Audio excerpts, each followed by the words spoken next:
All right. Peace. All right. Let's see. All right. But all right.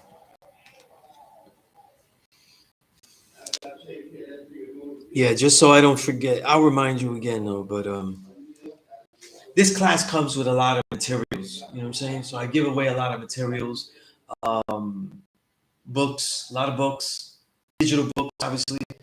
Um, a lot of digital books, a lot of plus lessons that I teach in the class for you to use. You know what I mean? Curriculum for the class, things and advice for you to do things on your own that will help. You know what I mean? So that's why. And also too, we're learning in the classroom. You know what I mean? But as you learn in the classroom, there's going to be things that you're going to be applying outside. And that's what we'll have that personal build. You know, about your reality. This is about the knowledge of you. You know what I'm saying? The knowledge of yourself, not the knowledge of Sunez as he presents it to everybody else. It's the knowledge of P.E.A.C.E 793, but it's the knowledge of self of you. You know, um, the name of this course. I'm just going to give you the whole thing as you walked in. Right. The name of this course is the Peace Course. It is colder than I wanted it to be. It's not a new thing that happens here. I think you're still in that book. Huh? I think you're still in that book. I am. Yeah, I am. However, the Peace Course book, right? The Peace Course book. I feel like standing up. The Peace Course book is not mandatory. You know, it's not mandatory to be in the class. You know what I mean? To be in this class. You're not missing things. Right? You're not missing things if you don't have the book, though. You know what I mean? You're just missing. But seriously, the essays that I think that will help, they'll illuminate. They put things, and a lot of it was really appreciation of this knowledge of self. Like, I guess the best way to describe the book, because I know a lot of people are going to buy the book as answers. You know what I'm saying? I would never give answers like that, but there's a lot of answers in it. The black guy. Yeah. Looking for. Right. All good books. But I wrote this one differently. A lot of the books I write, they always have to be artistic. And a lot of the ancient Sufic orders, they used to write books about what they felt was their spirituality and how they dealt with it. And they wrote it in a beautiful way. I wanted to write about the knowledge of self in a beautiful way and my experiences as a teacher. You know, so it's really based on two huge essays that I wrote, really long. One is more like creatively written than the other one, but they were written like after just less than 5 years teaching here. You know? Oh, wow. So 2003, I think, 2004, something like that. Like 30 years old, something like that. No. 27, 28. Oh, wow. Yeah, I wrote these when I was 27, 28. And then the rest is filled with essays I've written over the years. So the newspaper I made through the school at one time, the Mecca Mission, other publications, you know, things I wrote about the knowledge that I shared and everything, you know, but nothing that like someone that isn't in the nation couldn't appreciate the stuff. It wasn't anything like that. That's why I say it's not like necessary, right. You know? Right. Yeah, so that's what that is. All right. Peace. I see Jarrell, I see man Shakim, right? Shakim Starkey, right? If I remember correctly. Yeah. A little rundown, because even if people that are online know this and stuff, I have a new student here, and I did get it right. See, I did remember. Right? I've always been better with faces than names. You know what I'm saying? But because brothers are online, I was like, I gotta get on point with the names. You know what I'm saying? But I probably have said this, explained this to the class online. But whenever I meet a new student as yourself and walk in the classroom, there's always things I tell them. You know, I mean, before we go into the history of this nation and things like that, this course is called the Peace Course, Political Education and Civilization Enrichment. You know, I did not name it that. Okay, the God that brought me to the school named it that.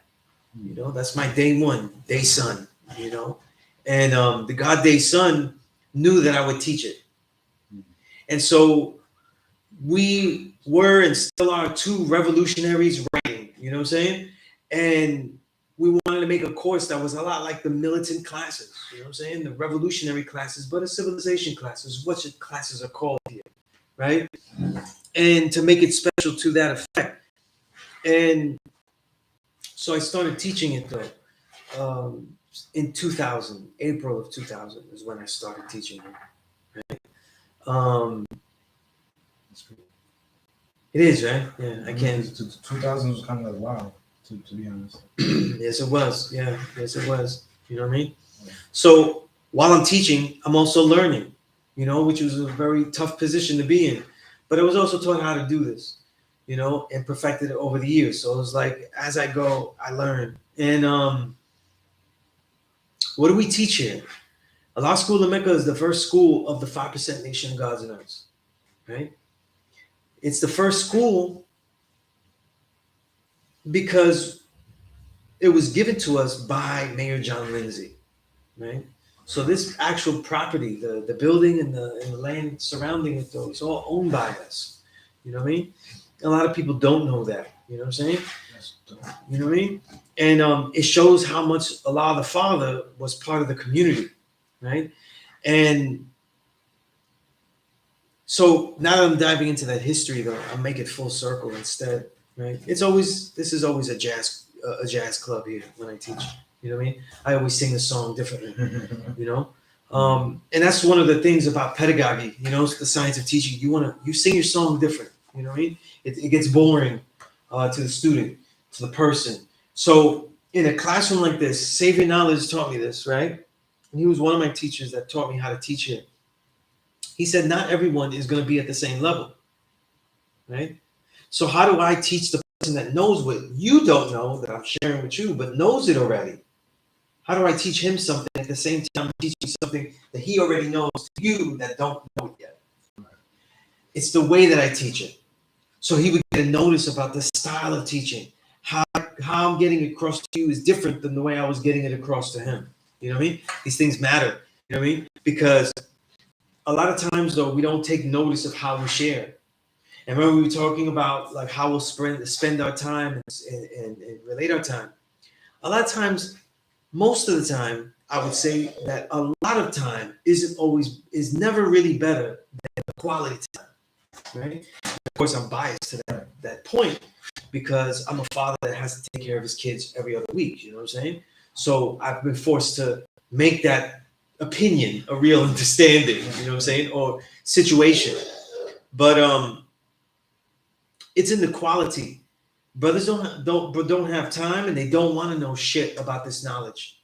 That's always been the case. That's never been different. You know what I'm saying? So it's about learning about them quickly and about sharing something that is worthwhile. Right. You know what I mean? And in the classroom it's different because I have the time to be more of a doctor, to examine the person that's here and say, listen, who are you? Who do you think you are? And let's go through a journey to see, well, look, we're going to figure out though who you actually are to the T. So when you say out there, I'm the true and living God, you know that as a fact that you can research, right? And that's the case. So the history of this nation is very important. In one respect is that, and we'll get there soon, and it's always one thing that I do for self, peace, that I reduce to one moment with the Father. The Nation of Islam goes back to the late 1800s. According to them, right? Not according to me, this is according to them, though. So the shit could be all fable and legend. Who's that? You know? The Nation of Islam, right? And according to the Nation of Islam, in the late 1800s, a man named Alfonso Muhammad, who was very darker than any of us in this room, had the knowledge of Islam, the truth of Islam, the truth of the black man, his oppression, the way to salvation, etc., etc. Right? They're more religious though, so they describe it in that way. You know what I'm saying? And he could not migrate to America at that time, though. You know, we're talking about late 1800s though, so even Italians have trouble migrating here. You know what I'm saying? Mm-hmm. Right? People that are mixed of any kind, you know what I mean, have trouble migrating. Right? Even the lowest of the totem pole whites are having trouble, right? The Irish, the Italians, right? Right? Right. They are the lowest on the totem pole. That's a fact. You know, I'm not saying that they're low people. I'm saying, but yeah, you know, I'm saying, but they, you know, they're the most shunned out of the whites that oppress each other, because whites hate each other too. They white on white crime all the time. Right. There's no such thing as white on white or black crime, because it all has to do with people who's around you. Oh yeah, absolutely. You're gonna kill whoever's In around this you. case, though, when I say white on white crime, though, it is very deliberate, though, because we're talking about we're not talking about a micro reality, individual to individual. We're talking about a macro reality. Right. You know, British against the entire Irish. You know what I mean? Like, you know, we're talking about entire peoples. But so whites have never loved each other either. You know what I mean? There's no love lost there. You know what I'm saying? Peace to the God, true self. Peace to analog lady. So in this history, Alfonso Muhammad, right? Alfonso Muhammad could not come here, so he decided to breed with a white woman and make a lighter skinned child that could pass. All right, with some trial and error, blah blah blah. It becomes, you know, the child is Fard Muhammad. Right. Fard Muhammad is said to be well schooled. He's a polymath, meaning he's a genius of all levels, all types of disciplines. Can speak many languages, write many languages, and he migrates to America disguised as a silk peddler. He's really light skinned. I don't know if there's a picture of Fard here with the lick back. You know what I mean? You know, looking all Euro. But if you look at any Nation of Islam book, though, you'll see the very Euro look that Fard has. You know what I mean? Is it in the message of the weapon? Sure. Any book with we'll have a silhouette or a drawing of him somewhere. You know. Okay. Not sure if it's in the paperback, though, but Right. any online search, you'll see what I mean. But Fard Muhammad, when he travels here, he's disguised as a silk peddler.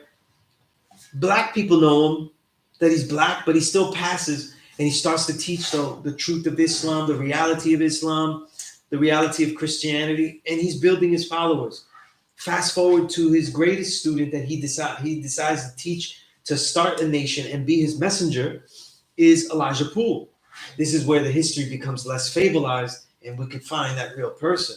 Elijah Poole, third grade school education, son of a preacher. So we know one thing out of that. We know that he may talk with bad grammar, but he can be quite a speaker, you know?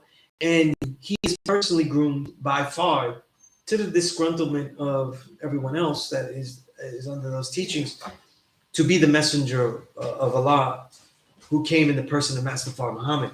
A lot of times the reason it's said is because he noticed that Fard was Allah himself. And so he taught him, since he was the one to recognize that, right? So even more fast forwarding, Elijah Muhammad is taught, they say about 3-4 years, and he leaves. Fard is gone. And Elijah is left to establish the Nation of Islam, right?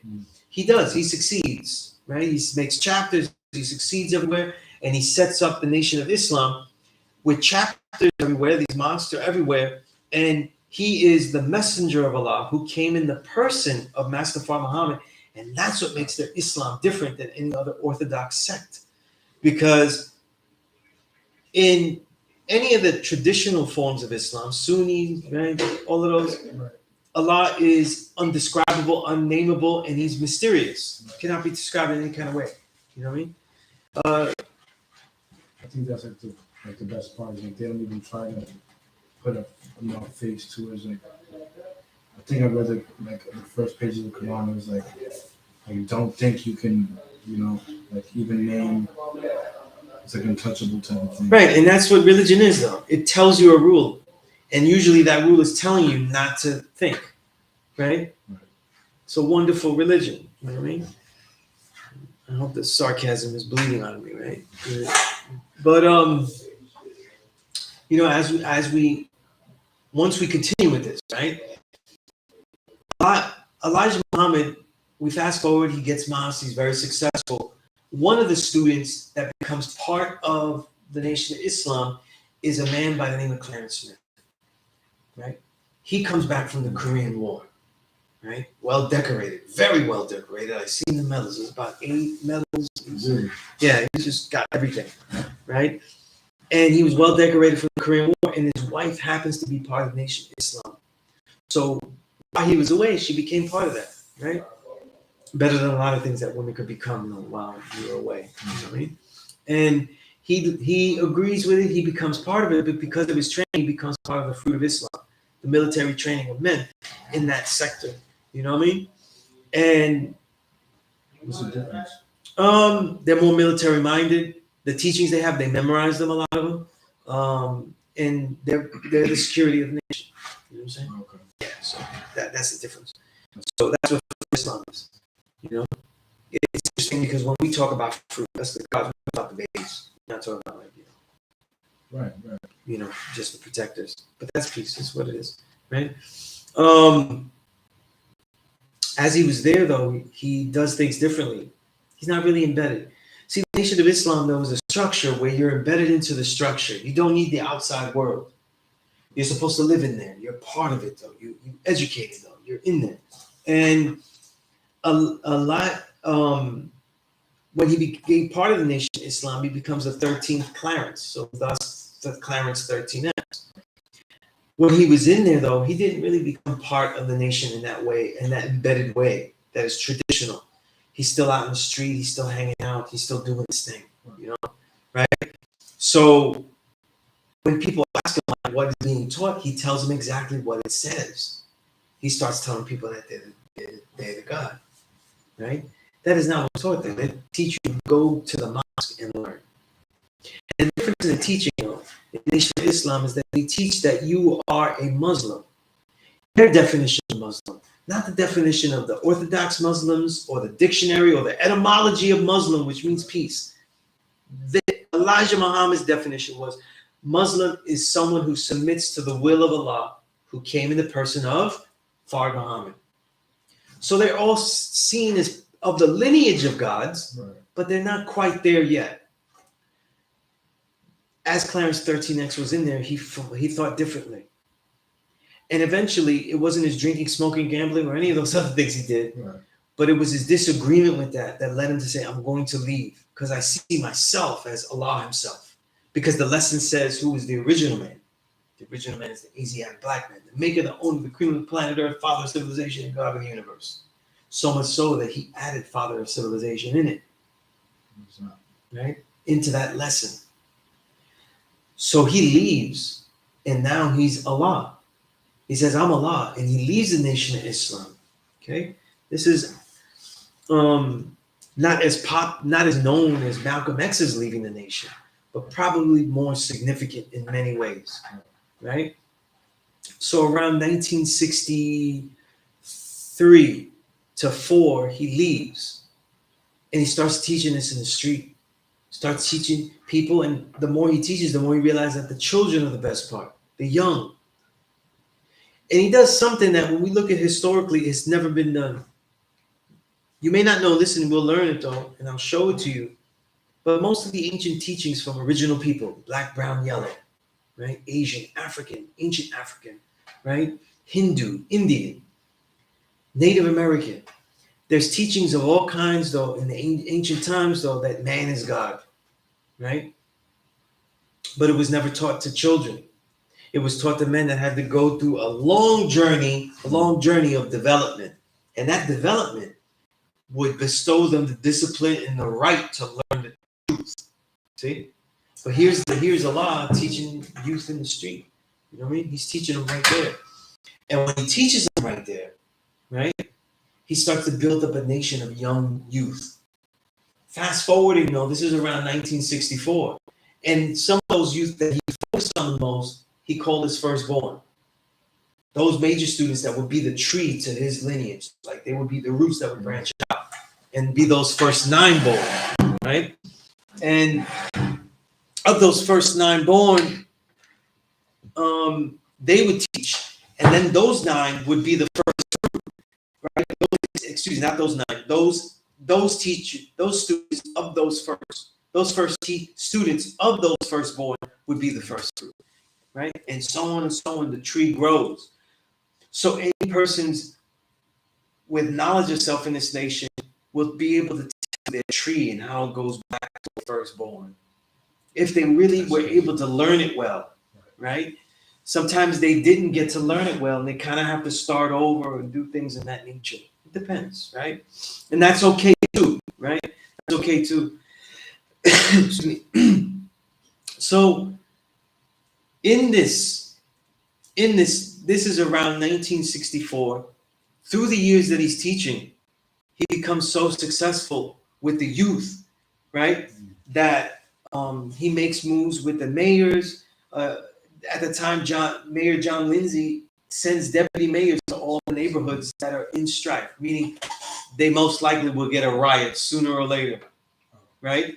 And these deputy mayors, the one that came to Harlem was Barry Gothard. And through Barry Gothard, he got bus trips, he got all types of stuff, including the first flags that were worn, right? That became the pins that we wear when someone acknowledges 120 lessons, right? And for those on the video, I have it on my jacket, though. I don't have it on my, I'm not wearing it. It's on my jacket. But in 1967, this school is then given to us in this land. 1969, he's returned to the essence. He's killed, and June 13th, and that becomes the date where we have our show and proves, to show and prove that the babies are the greatest, that nothing died because the black man continues to survive, the black woman continues to survive, you know what I mean, and thrive. So I gave you a quick rundown leading into this reality here. I came here in 1999. After my first class, my enlightenment, the person that takes you through knowledge of self, right? Knowledge me said I would be teaching here if I could continue. I continued. I'm teaching here, right? So he knew something I didn't know that was going to happen. But and it eventually became the longest running class. But what's more important, though, is that every single person that has ever taught here that was alive during my time here, I spoke to them and learned from them. I found them all and I learned with all of them. You know what I mean? So in these years where there's only really two of us now, Dark Kim and me, right? That's my big brother, though. So he's one of them that I had to learn from. You know, when you see Dark Kim in his videos, you know, when I say the people I had to learn through and from, he's one of them. You know what I mean? That's where you see me here. You know what I mean? That's where you see me here. So that's the full circle approach. I gave the entire full circle history. You know, but if anybody has any questions here, let me know. I'm just gonna continue. Does that all make sense? It does. Okay. Okay. I was starting. What is the difference between highlighting the difference of what he did versus anyone else is in that little bit. Their teaching says, who is the original man? The original man is the Asiatic black man, the maker, the owner, the cream of the planet Earth, God of the universe. Because the father added, father of civilization. Allah becomes our father because he was a father to these young in the street. You know what I mean? They were not the good kids. He didn't go to City College and say, listen, what's your GPA? I got some new teachings for you. You know, I'd like to recruit new people for a thing I'm teaching. He didn't do that. You know what I'm saying? So, I mean, that's dope. You're trying to teach the people that need to be taught. Absolutely. And it wasn't in the approach of the times then. There's two things that were different. And these are major back then. He wasn't militant in the sense of his focus is on what he's going to share with black folk to fight the white man. That was not his approach. Right? And the other approach is that he wasn't on a bullhorn. In other words, he wasn't teaching in bulk to strangers. He was picking and choosing people. He'd be out there in the street and he saw a young person and said, come over here. What are you doing here? You know what I'm saying? Right? So this is how he amassed the students. And that's very important to take note of in the way that he taught. It's a type of pedagogy that I subscribe to. And sometimes I break because I say I don't get on a bullhorn, but I write. So that is a bullhorn. You know what I'm saying? No matter what I try to say. People choose, You know? Sure. That is a bullhorn. You know what I'm saying? But he didn't do that. He was very personalized. The reason that the other stuff about the militancy is a big deal is because a lot of other militant groups at the time actually were very against the father because he was very peaceful to all the human families and willing to teach all the human families if they wanted to learn. The first white 5% was taught by him, Azrael. Okay, and he's one of the elders that I did know when he was alive. You know, he spent a lot of time in this classroom. You know, and there were years where the father was sent to Madawan facility, and at the time, Madawan was basically a jail, a mental health prison. You know what I mean? So think, one flew over the cuckoo's nest. You know what I'm saying? Like lobotomies and shock therapy and all that kind of shit. Right. Like serious shit. And he made it out of there. And what the elders always tell me is that by the time he made it out of there, the nameplate on his door was Allah. So he was acknowledged as Allah even as he left. But that's where he met Azrael, and that's where he taught him. He had a great respect for the resolve and the fight that Azrael had when he was in there. You know, if I remember correctly, I don't know if it's exactly his name. I don't want to butcher his name, but he was named after John Kennedy. You know, Azrael, and his name became Azrael, the death angel, because he's the angel out of the dead world. You know what I'm saying? Right? And out of the grafted man. You know what I mean? And he was dynamic. You know what I mean? One thing that you learn with the elders that they're like any of the other elders that you meet out there, they just had enormous understanding. So they made a lot of mistakes, and they knew so much, so it became sometimes even jarring. How could someone that knew so much make mistakes? But this is something I've come to understand because as I grow older, I've been able to teach people out of all types of situations that I've never even been in. Because you can't be a teacher that long and just be handling situations you've been in. In fact, 90% of the situations people are in, though, I haven't been in. You know what I mean? That's how many I've taught. But life is difficult. And it is difficult to be something that is against what the society teaches. You see? Yeah. And that's something to always prepare. Every time you think that you're a successful 5%er, think again. Every time you think it's easy being the God, think again. There might be something that you're missing or you're neglecting, in this approach, So that's one thing I'll just throw out there for the future. But the main thing that makes what he did was that he actualized the statement. And I say this a lot because a lot of times we want to keep our word as bond. That's in the lessons, though, right? Have you not heard that your word shall be bond regardless to whom or what? Yes, my word is bond and bond is life, and I should give my life before my word shall fail, right? I think that's what I asked you on Twitter. I was like, should I? That's right. Like, should I go through something that is not beneficial to me? Right. And you said, and mind you, I did take your answer seriously because that's the degree, right? Your life shall fail, right? You said intent. So, it's about the intent and the drive that you give it to get to that, and it doesn't always work out. The key is that you practice a lot, giving the word is bound to yourself. Right. People that have holding yourself accountable. Right, a lot of people have mastered the word is bond to other people.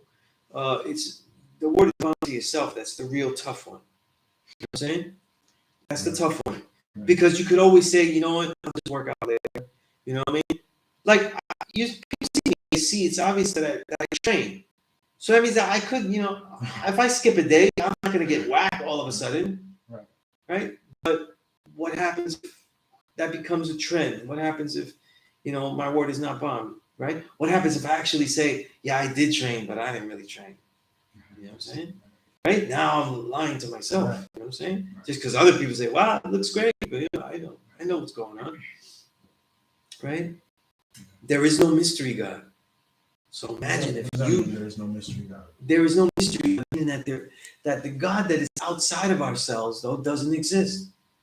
And so every time we think about it, people are dealing with mystery. You know what I'm saying? right?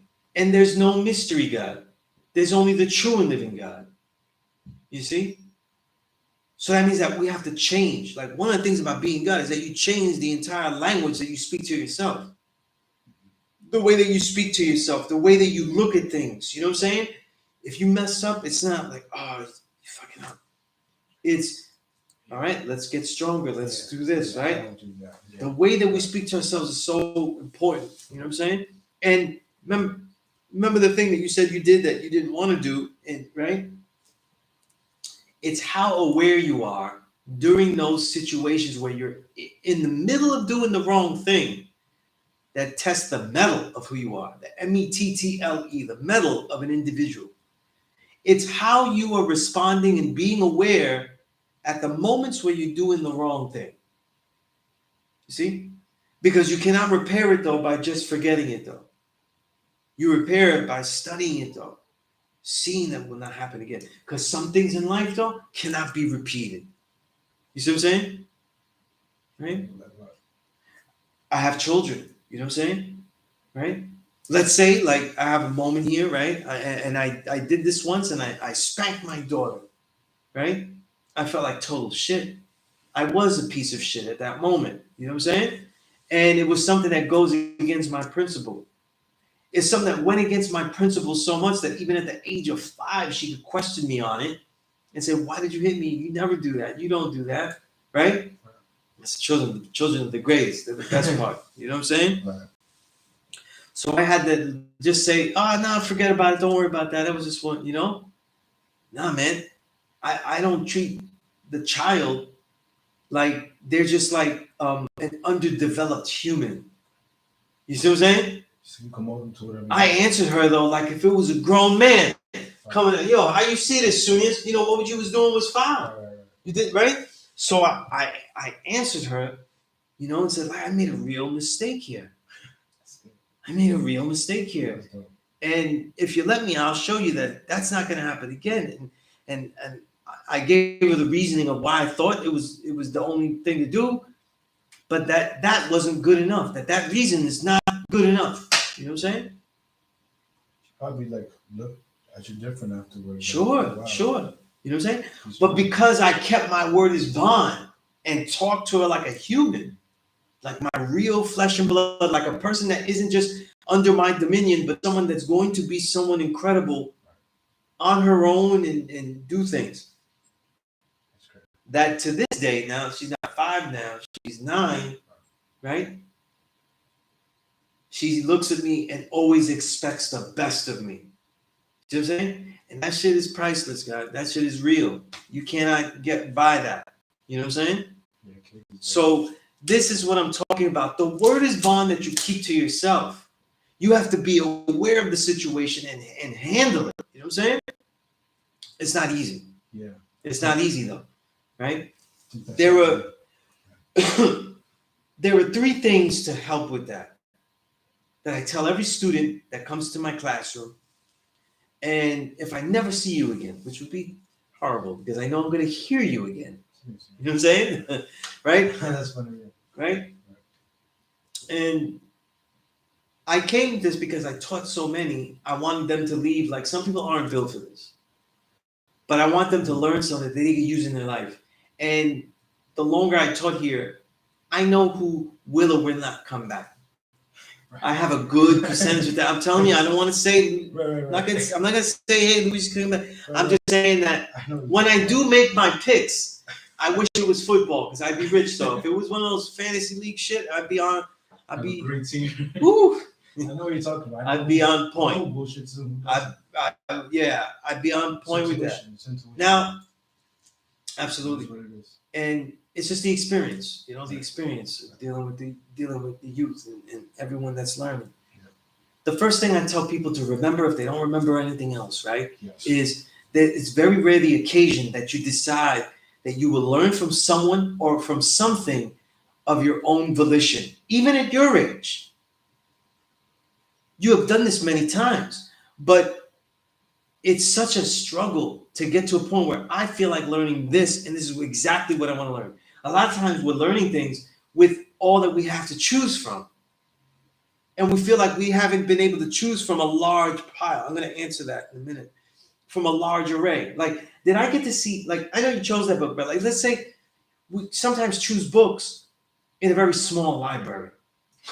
You see what I'm saying? Okay. Like, did we get to look at all the books? Even when we have all these algorithms and stuff, they're giving us what they think that we should read. That's good. But if you don't know what to write in the search, you won't get to it. See? So this opportunity where you recognize that you are deciding who it is that's teaching you is learn to validate all the things that you use to teach yourself. The books, the individuals, the lectures, the music, everything. Know that every single thing in life is teaching you something, and that with everything, there are reasons why certain things you want to remember that you don't, some things that you want to forget that you don't forget. This is part of understanding how you learn. And if you could go around understanding how you learn, you can learn things faster. A certain person wants to learn ancient civilizations and they're stuck. They suck at what they're learning. They only watch YouTube. They might watch the great professors, Ivan Van Sertima, Machake Diop. You know what I mean? I'm thinking of them, though, mainly. But other, right, all these other professors, right? Chancellor Williams. I don't think there's ever been a video of him online. But that book is good. The Black Civilization is good. Very dense. That's right. That's right. You know, a crucial one. Crucial ones. You know what I mean? Right? Yeah. And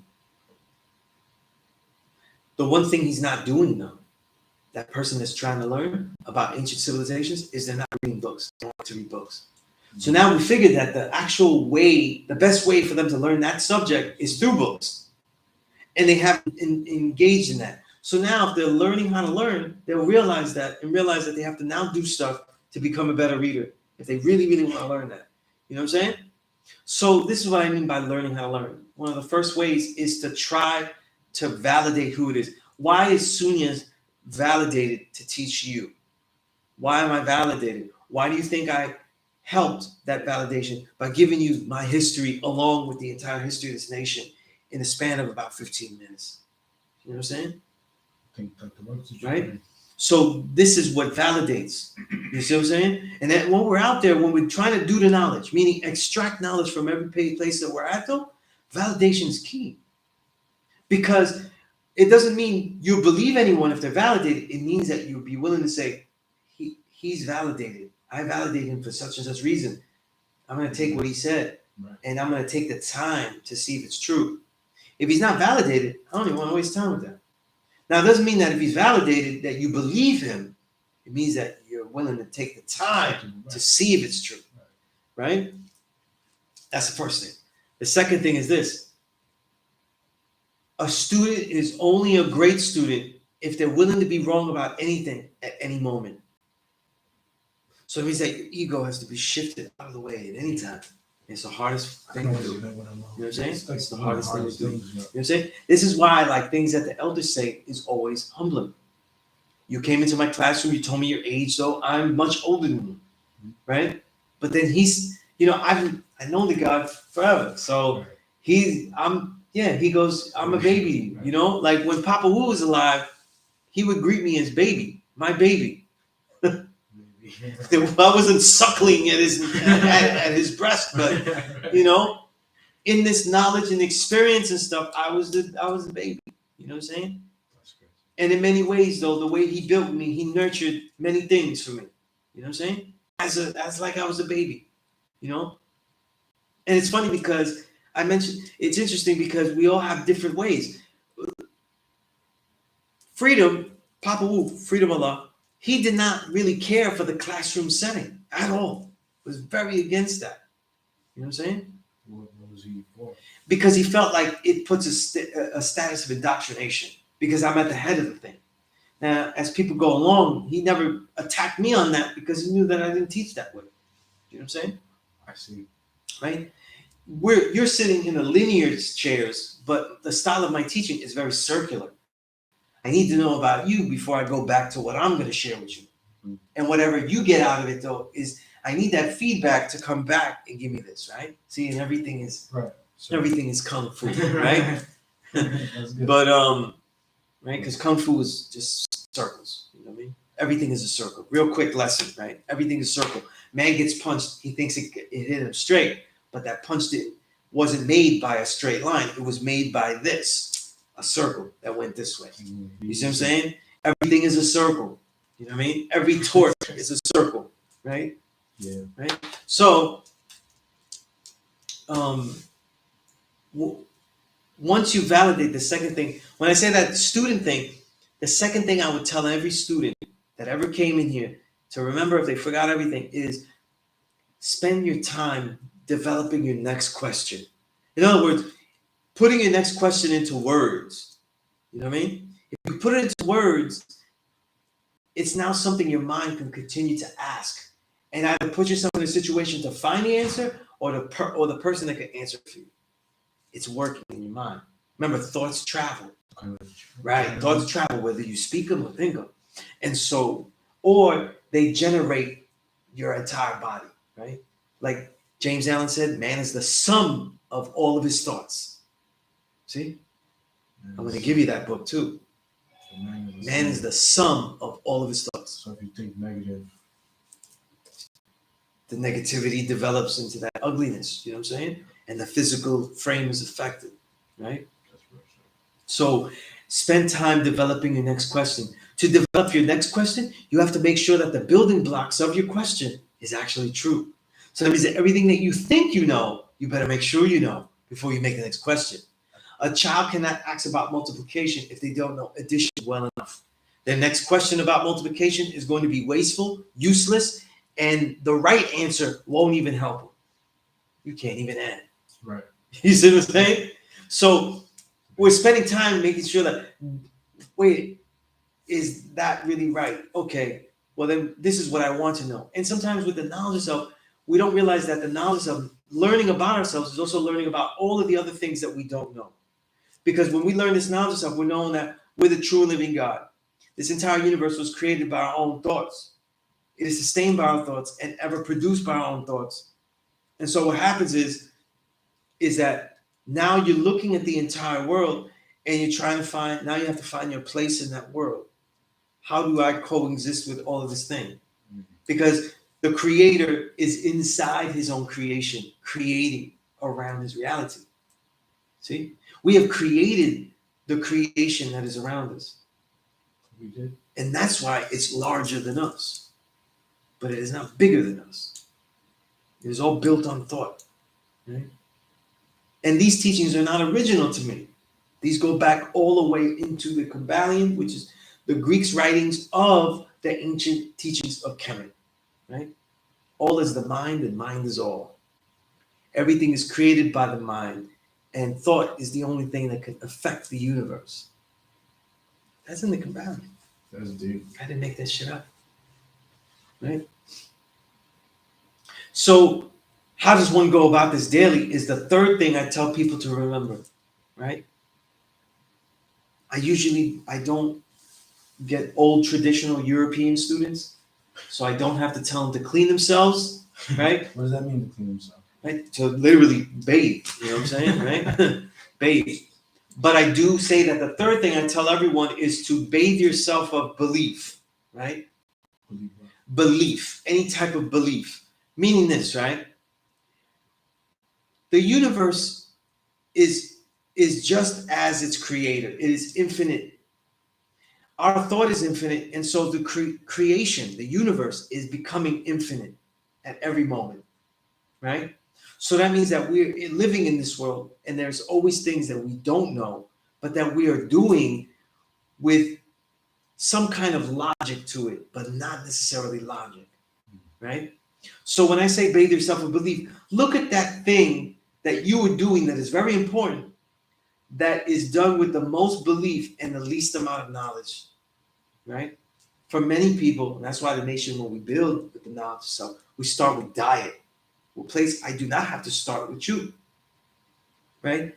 Person is going around, he's eating swine stuff. Saying, brother, the guy, stop with that shit, right?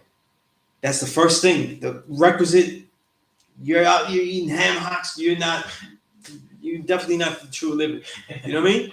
So, but he doesn't know about ingredients. He doesn't know about foods that sneak in the pork. He doesn't know about the wrong foods that are unhealthy. But every day he survives. So that means that every day he's made decisions about food, which means he's most likely made decisions about food that were based on belief. I believe, in other words, he's eating from the front of the package and not the back of the package. Right? So people eat from the back of the package, right? The front is telling you everything good sounding, but the back is where the ingredients are, right? That's the shit that you need to know. But people, right? They may eat from the front. You know what I'm saying? Right? They may eat from the front. Let me see what's written. I appreciate that. Heard Azrael was a distant relative of the Kennedys. No. He's named in honor of the Kennedys. That's no. I don't. From what I know, that's not true. Younger gods of time even went to Madawan to. What is wrong with this mouse? Okay, that's it. Madawan and met the person who signed the father out on their books as Allah. Yeah, no. A lot of the gods would go visit Madawan. Yeah, at different times, at different levels. I'm good, thank you. You know, at different times. You know what I mean?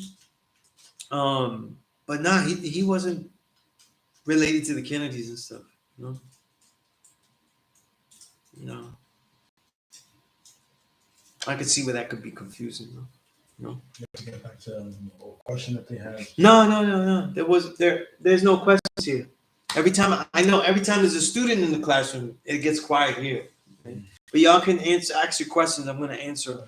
You know what I'm saying? Yeah. So that makes sense. What I said, to bathe yourself in belief. In other words, you want to look at your life. You know what I'm saying? All the things in life. So, absolutely, yeah, absolutely, yeah.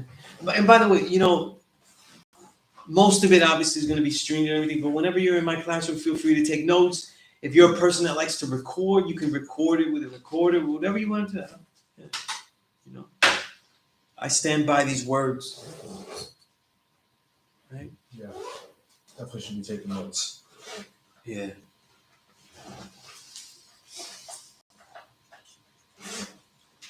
Bathe yourself in belief. Bathe yourself in belief. Every day. You know what I mean? It's the only thing that make a man really, really filthy.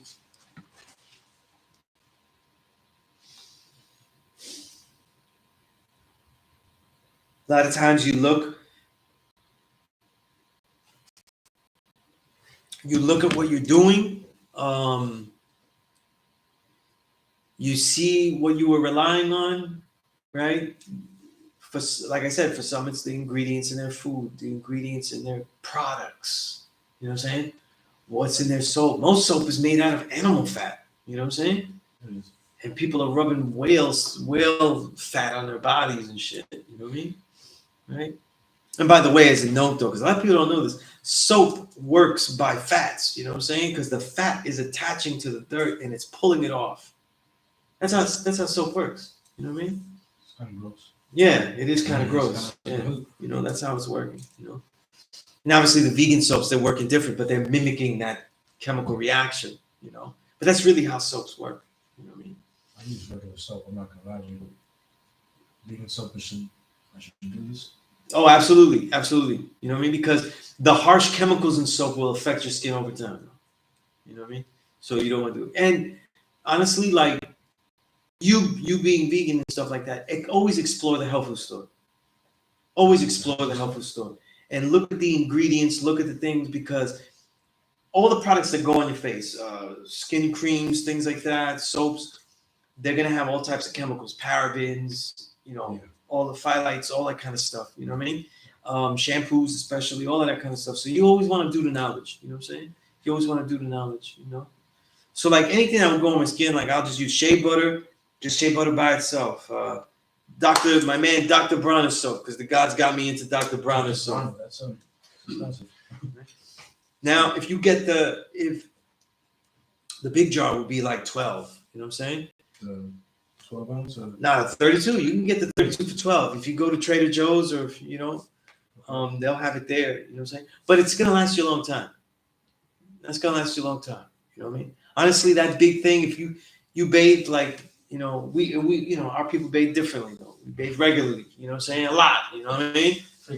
Frequently, So it's gonna take, it still lasts a month. You know what I'm saying? It'll still last a month. You know. But it's worth it though. But even still, the health food store now has so many different types of soap.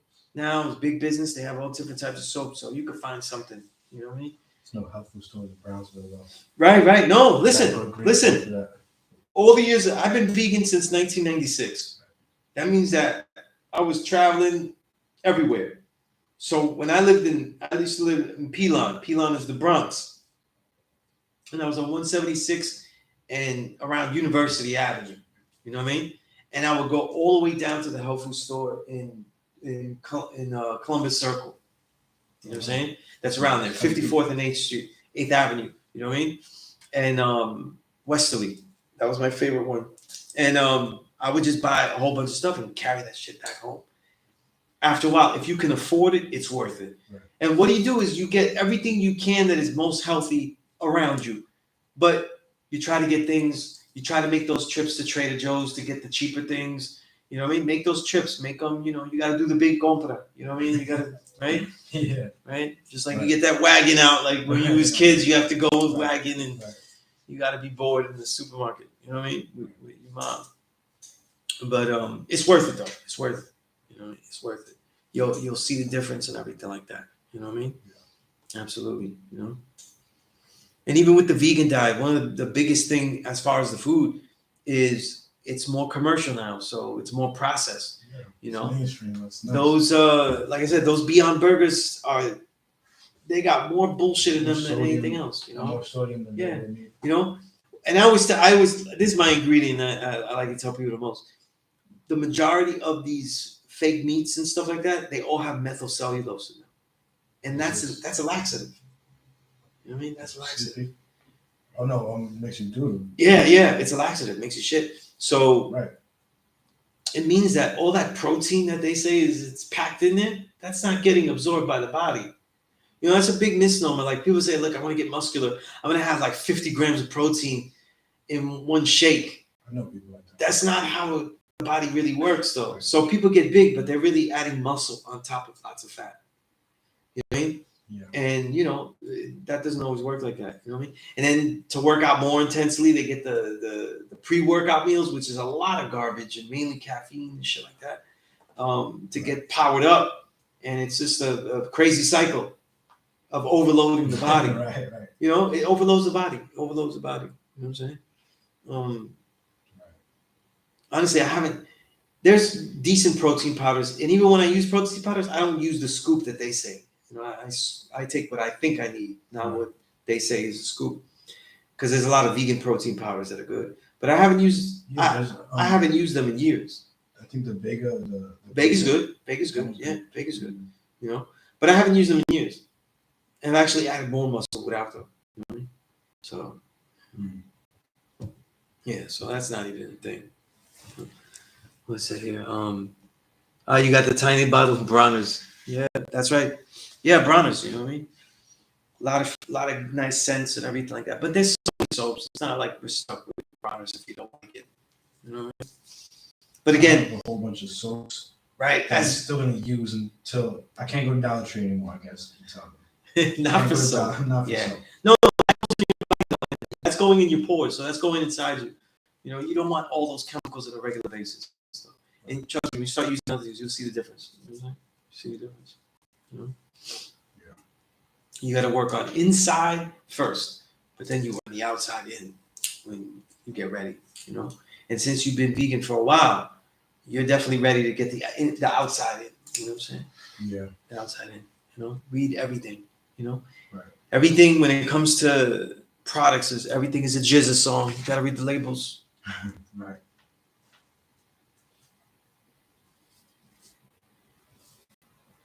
Yeah. Gun Hill Road in the lower 200 Street was and still is a standing health food store, juice bar, and the P.E.A.C.E. It's a 90. Wow, I didn't know that. Probably saying this away from where you're at. Yeah, but I didn't know that back then. Shit. I was a lone wolf. You know, it's not like I was gonna walk the Bronx and say, "Hey, there's got to be something on Gun Hill Road." There's nothing for you on Gun Hill Road. Right. So even if it was there, right. like you're saying, that I wouldn't have that mindset. You know what I'm saying? to go look there. You know, like there could be a health food store in Brownsville, but it's not where you wouldn't think it would be. Right. You know. That's But even still, the truth is that health food stores that are in the hoods, which there are, right? There is. I lived in the Heights, and there was health food stores in the hood. Crown Heights? Yeah, no, Washington Heights, Heights, you know, more town. Right. But those health food stores are usually more expensive. You know what I'm saying? They're more expensive as you go along. In the hood? Yeah, because you know not everybody wants quinoa in the hood. Right. You know what I'm saying? But certain supermarkets are selling certain things. So if I don't always like I need kombucha every day. You know what I'm saying? I need. You know what I'm saying? I need my, and it's gotta be GT. I don't mess with anybody else. GT Synergy. You gotta be that one. And so I got, you know, the supermarket around my way out in Staten Island, they got that joint there. So and good. How do you deal with? Because you said Staten Island. How do you deal with like white people that are just like rude and they act like they're invisible? That's kind of not like veering off, but no, that's good. It's a good question. That's a good question. You know what I mean? I'm gonna keep it real. Where I live in Staten Island, there's a lot of white people though, but white people don't fuck with me. They haven't. You know what I'm saying?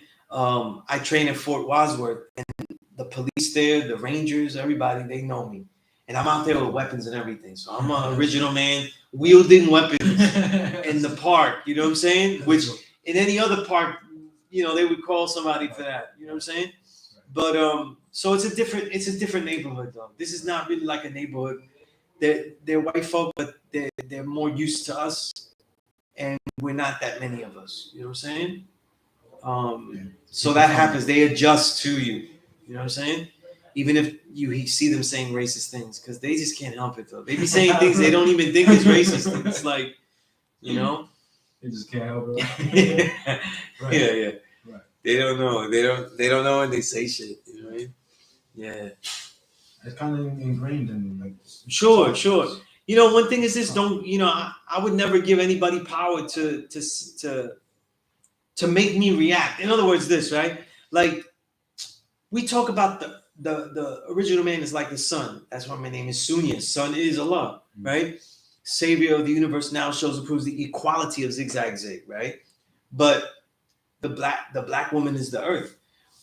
In the lesson it says we draw up the water from the earth's surface. We draw it up and then it distills back.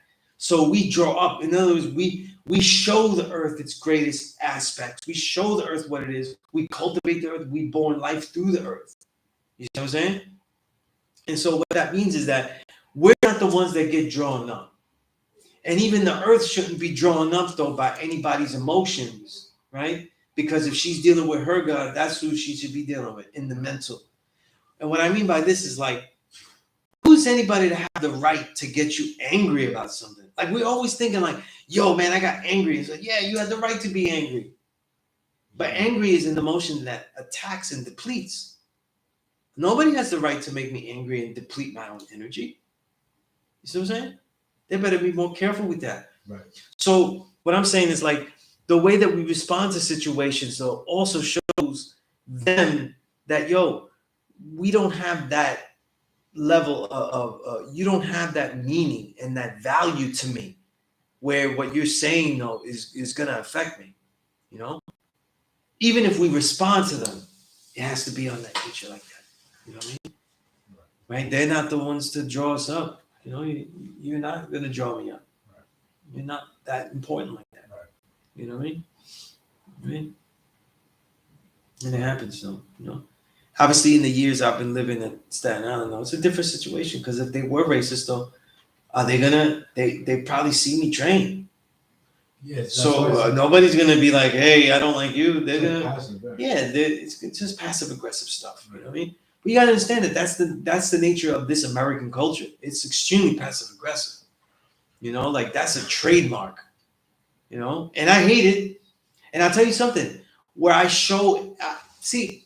Anger is a real emotion, right? What I'm saying is I want you to use your emotions the way you see fit. You know what I'm saying? Yeah, you could stomp it, you could toss it, you know, right? Yeah. But it's how we use those emotions. So to be aware of how you're navigating these emotions and how you target them and how you release them is really more of the issue. You know what I mean? That's really more of the I issue. remember you said you have to practice like your eye skill or like, and I think like being in the hood does that. Like you keep your head on the swivel, you always look. Right, yeah. People think they're not doing martial art though, but the most important aspect of martial arts is your eyes, because you're gonna avoid more things than you get into. You know what I'm saying? With your eyes. Yeah, and it's only with your eyes, because even when you're in the fight, if your eyes aren't good, well, you won't get out of the fight really well. Right. You know what I'm saying? So it's your eyes, and in the pre-stage of prevention, it's basically seeing people's body language, the aura that they have, the feelings that you're getting out of them, and seeing. And that's why a knowledge of self is the most able tool in the martial arts. Because I said that you're feeling their aura. If you don't understand yourself and what you're going through in a situation, you're not aware of that. See, a lot of people don't have awareness though. What I mean is this though, right? They might move a certain way and think, yo, I did that fly. And when they see a video of themselves, it looks like this. Right. It doesn't look like this. Not being truthful. You know what I'm saying? But a lot of times people don't really have that way of acknowledging how they move and also how they're moving throughout life. You see? And that's the key about martial arts though, is you have to figure out how you're moving in life. You know what I mean? Yeah. All right. But that's what's important. You know what I mean? So you've already been training when you have your head on a swivel. Yeah. When you say, that is not the cipher I want to engage with right there. Or that cipher is about to do something. And then you write. Yeah. These are things that prepare the martial art. You know what I'm saying? Because you also, the art of war has if the art of war was simply like, you better learn how to fight. If you can't fight, you get dead. The art of war would be a very short book. Right? It'd be a short book. Right. But a lot of it is seeing the lay of the land. You know what I'm saying? Right? I remember. Measuring the strength of your opponents. How do you measure that? How do you measure the strength of your opponents? You know what I'm saying? All of these things are crucial.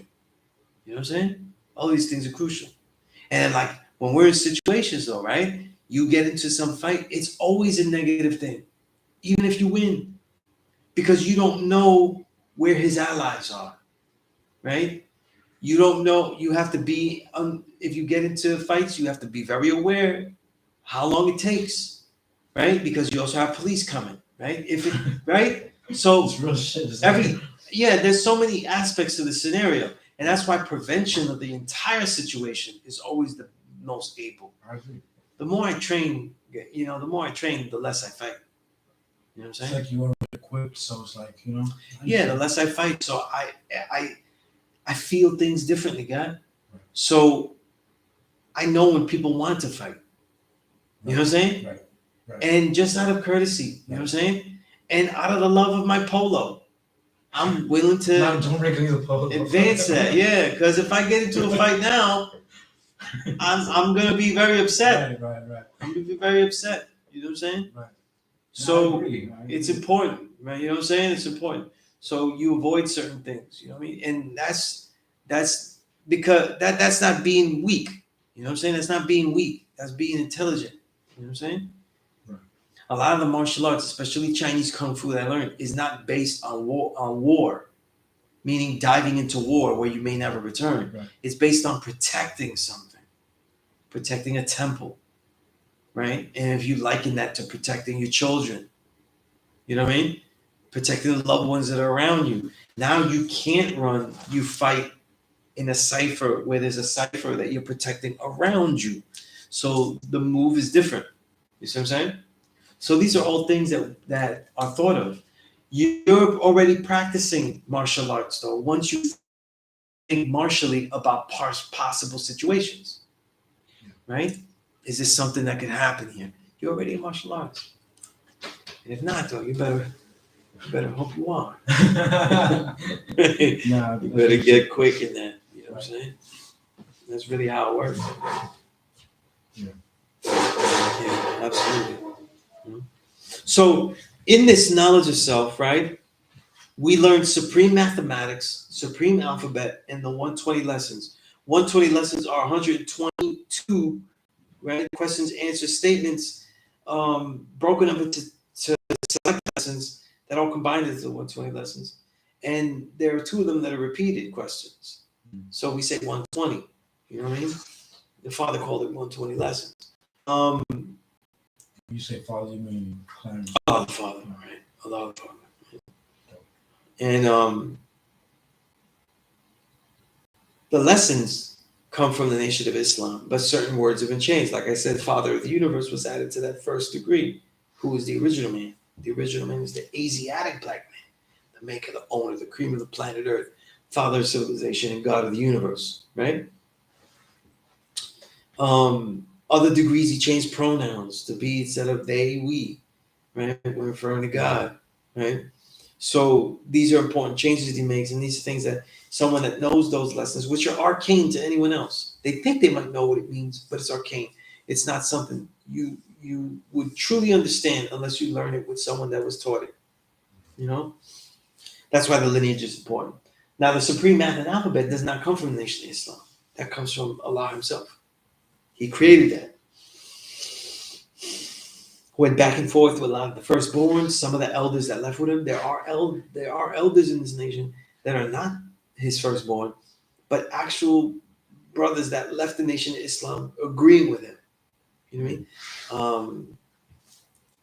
I mean? One of them I know too. So it was taught by. Yes, so everybody was kind of like respectful here. It was just like, I don't know, it was like friendly. That's right. That's right. You know what I mean? It doesn't mean that this nation is not filled with assholes with egos, you know, but it means that even the assholes, they want you to learn. No, seriously, that's a fact. They really want you to learn. It says everybody has their own way of teaching. You know what I'm saying? I'm going to say that when it's Thursday, people know the way that I teach.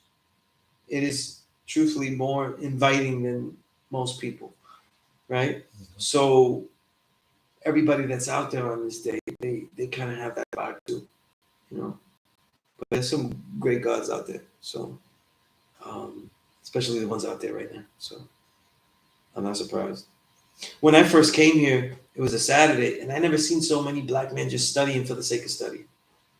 And that was blew me away. Because I spent so many years being radicalized as a Puerto Rican independence fighter, that reading and studying history and knowing about this devil's society was real important to me. Peace to God. Peace.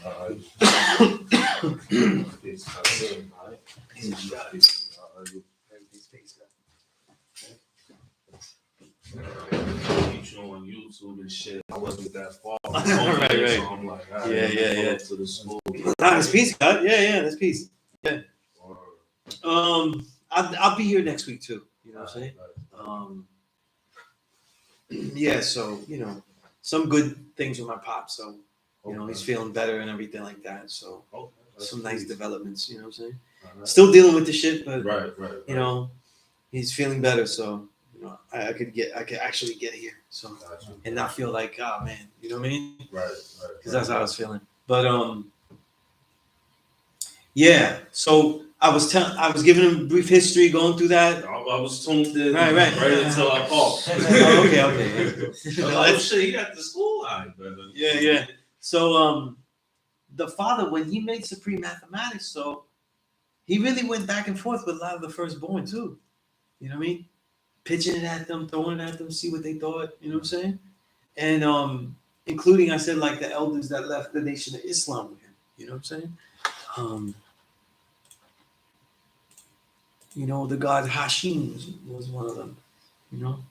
And every time I see him, he just like, it's basically a hug for like a half hour. So, he's one of those guys, you know?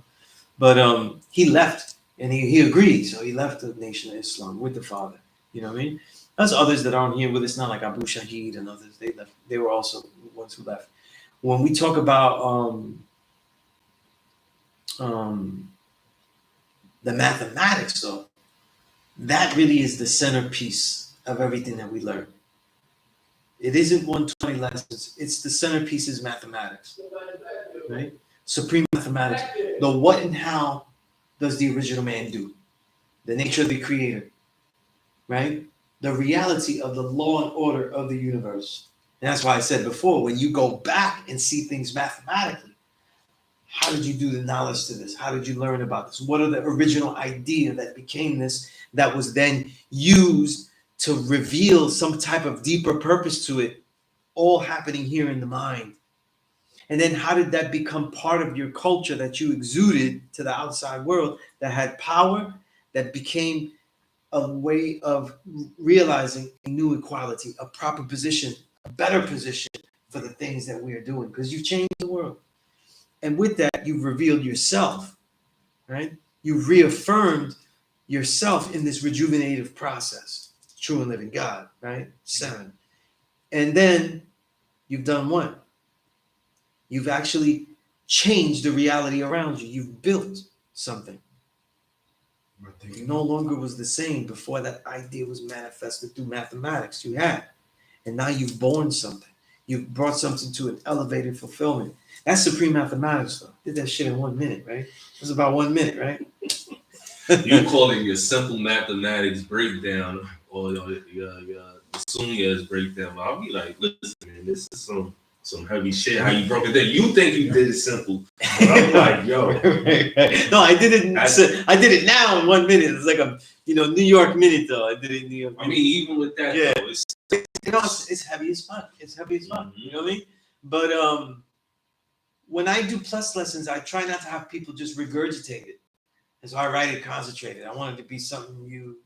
What was the deal with the father telling everyone to burn their plus lessons and then plus lessons still kind of being incorporated? That's something that I never heard. I think I never heard an elder. Because I heard something. I never heard. In YouTube I never heard an elder say that to burn them. But I think one of the problems is that from what I learned from like Prince and others, because he had lessons that they didn't get burned. I think he was sharing. Right. He felt that they were young and they may have been writing things and saying things that they didn't really prepare the ideas well. Like I said, he was the type of teacher. It's not like he was, it's like he was a writer and he was saying, listen, this is poorly written. Yeah. He was like, listen, you haven't developed it. It's like, for example, when I tell students, and some students, they still do it, I get mad at them. You know what I mean? And I tell them like, yo, you're learning this though. Do not put your fucking build on Facebook. You know what I'm saying? Don't put your build as a Twitter. You're just learning. Like, let it marinate though, because it's like a beat that ain't finished. You know what I'm saying? The guy makes beats, and it's like a lot of times take development though. Like I said, look, I published the P.E.A.C.E course book.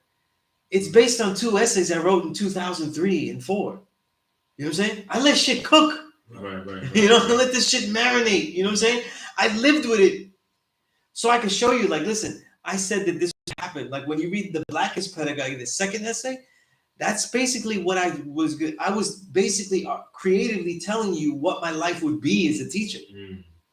That's why it's like, coming to fruition. I did that shit. Right. You know what I'm saying? I could, you know what I mean? And I have the proof because a lot of the guys that was with me at the time, they know about that piece. You know what I mean?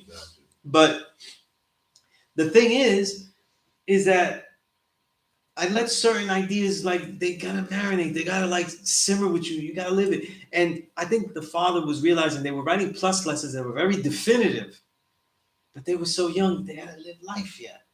You know what I'm saying? Right. And the plus lessons still living is because some of them are really valid. Like some of the people that said, I don't like plus lesson and all this writing and stuff, but then when they go justice is reward or penalty for punishment, then that's a plus lesson. I never say that because that's a plus lesson. It's not mine. I didn't make that up. You know what I'm saying? And so I'm like, yo, a lot of these plus lessons were really their understandings and they were written, but they were first memorized. It was almost like, okay, how you see today's mathematics. So like during the days, we go by the patterns of things. And one of the greatest patterns are the ones that we're supposed to live by, and that is the calendar. So we go through the exercise of applying the principles and focusing on these principles of supreme mathematics each day. So today's date is what? The 20th, right? So we say it's wisdom cipher, right? All being born to wisdom. 2 plus 0 equals 2, right? And that becomes an exercise. 2 plus 2 doesn't equal 2, right? 20 doesn't equal 2, right? But 2 plus 0 equals 2. But it's the idea of merging the principles. And so you don't go outside and say, today's wisdom cipher, I have to do everything that goes with that. No, that's not what you're doing either. What you're doing, though, is just focusing on the principle and realizing more. You know what I'm saying? It's not like somebody says, listen, today's not the knowledge day. I don't have to do the knowledge, bitch. Right? Today's like tomorrow? Oh, man, that's like, by that sense, tomorrow would be the God's and Earth's purge. Like the right? It'd be the purge, though, because we wisdom knowledge all day. We wisdom knowledge all day. And we go out, we purge, right? Yeah. So what? I don't have to listen to you. It's wisdom knowledge day. You know what I mean? That I'm going to call tomorrow the purge. You know what I mean? Tomorrow's the purge for the gods. For the gods and earth is the purge. But right? But the thing is that you're becoming aware of this principle, and the exercise in itself is like to say, how am I focusing on all these principles, and how am I learning how to merge them?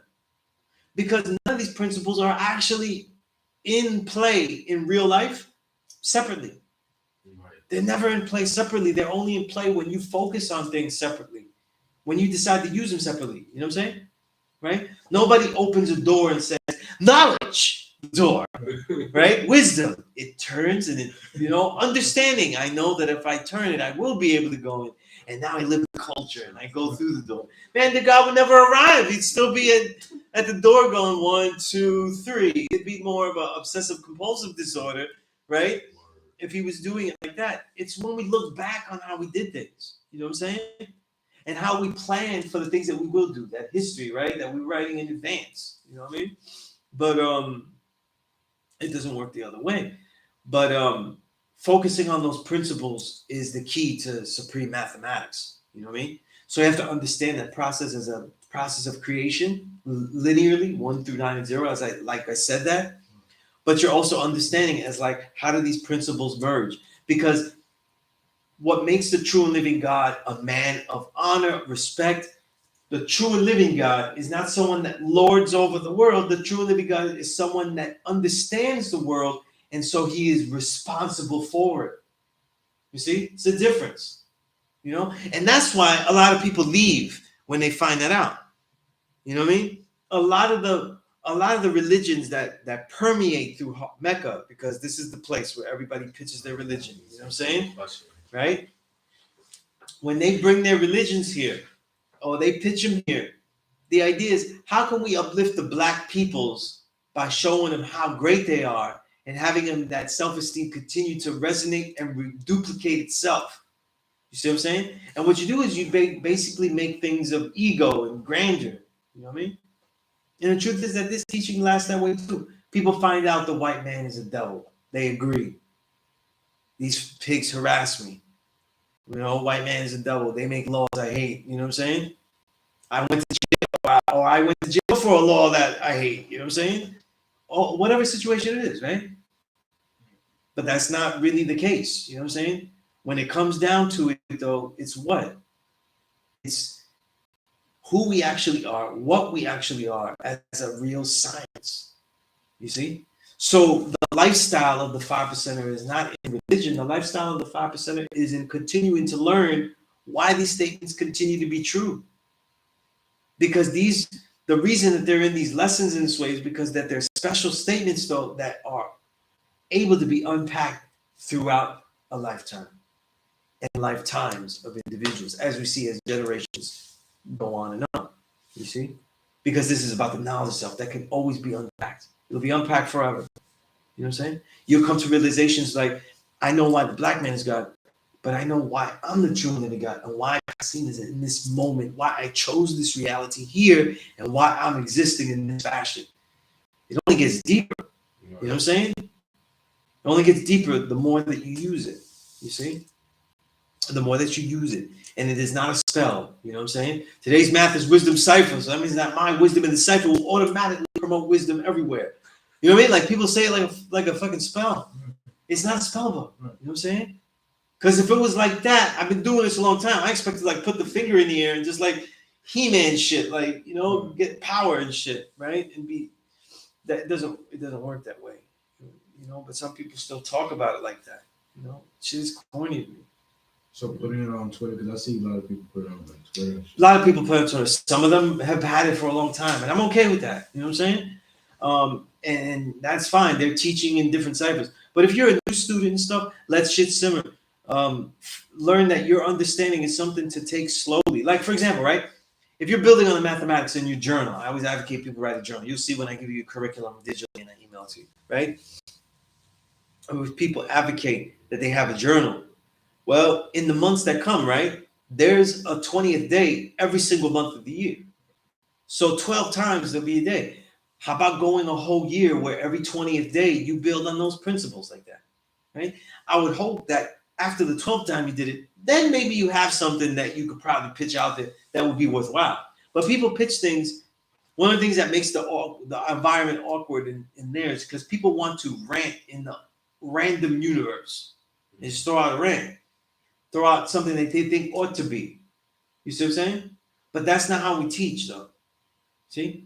We teach very selective. We hand that. You know, it's hand to hand. So we're looking for people to deal with it. You know what I'm saying? So in this case, though, as you're learning as a student, why would you throw the build up there? Because the person you should be handing that build to is back to you. You're the one that's going to be learning most from your build. Because when you write it, though, you're going to have to first say, I should probably try to live this out first. That particular understanding I just wrote to see if it actually bears some reality to it. Then with that experience, then you see other brothers that they have had the experience and they're giving you understanding they've had a long time and they're giving it out and it works, right? It's real. It makes sense, right? It's logical. Because mathematics is really a form of logic. It's a form of logic applied to the supremacy of the original man. It's really what it is, you know? But as far as like mathematics, it's actually logic because logic is a field of mathematics. So if somebody's bad at math? Nah, a lot of people are bad at math though, and they're great at this. You know what I'm saying? So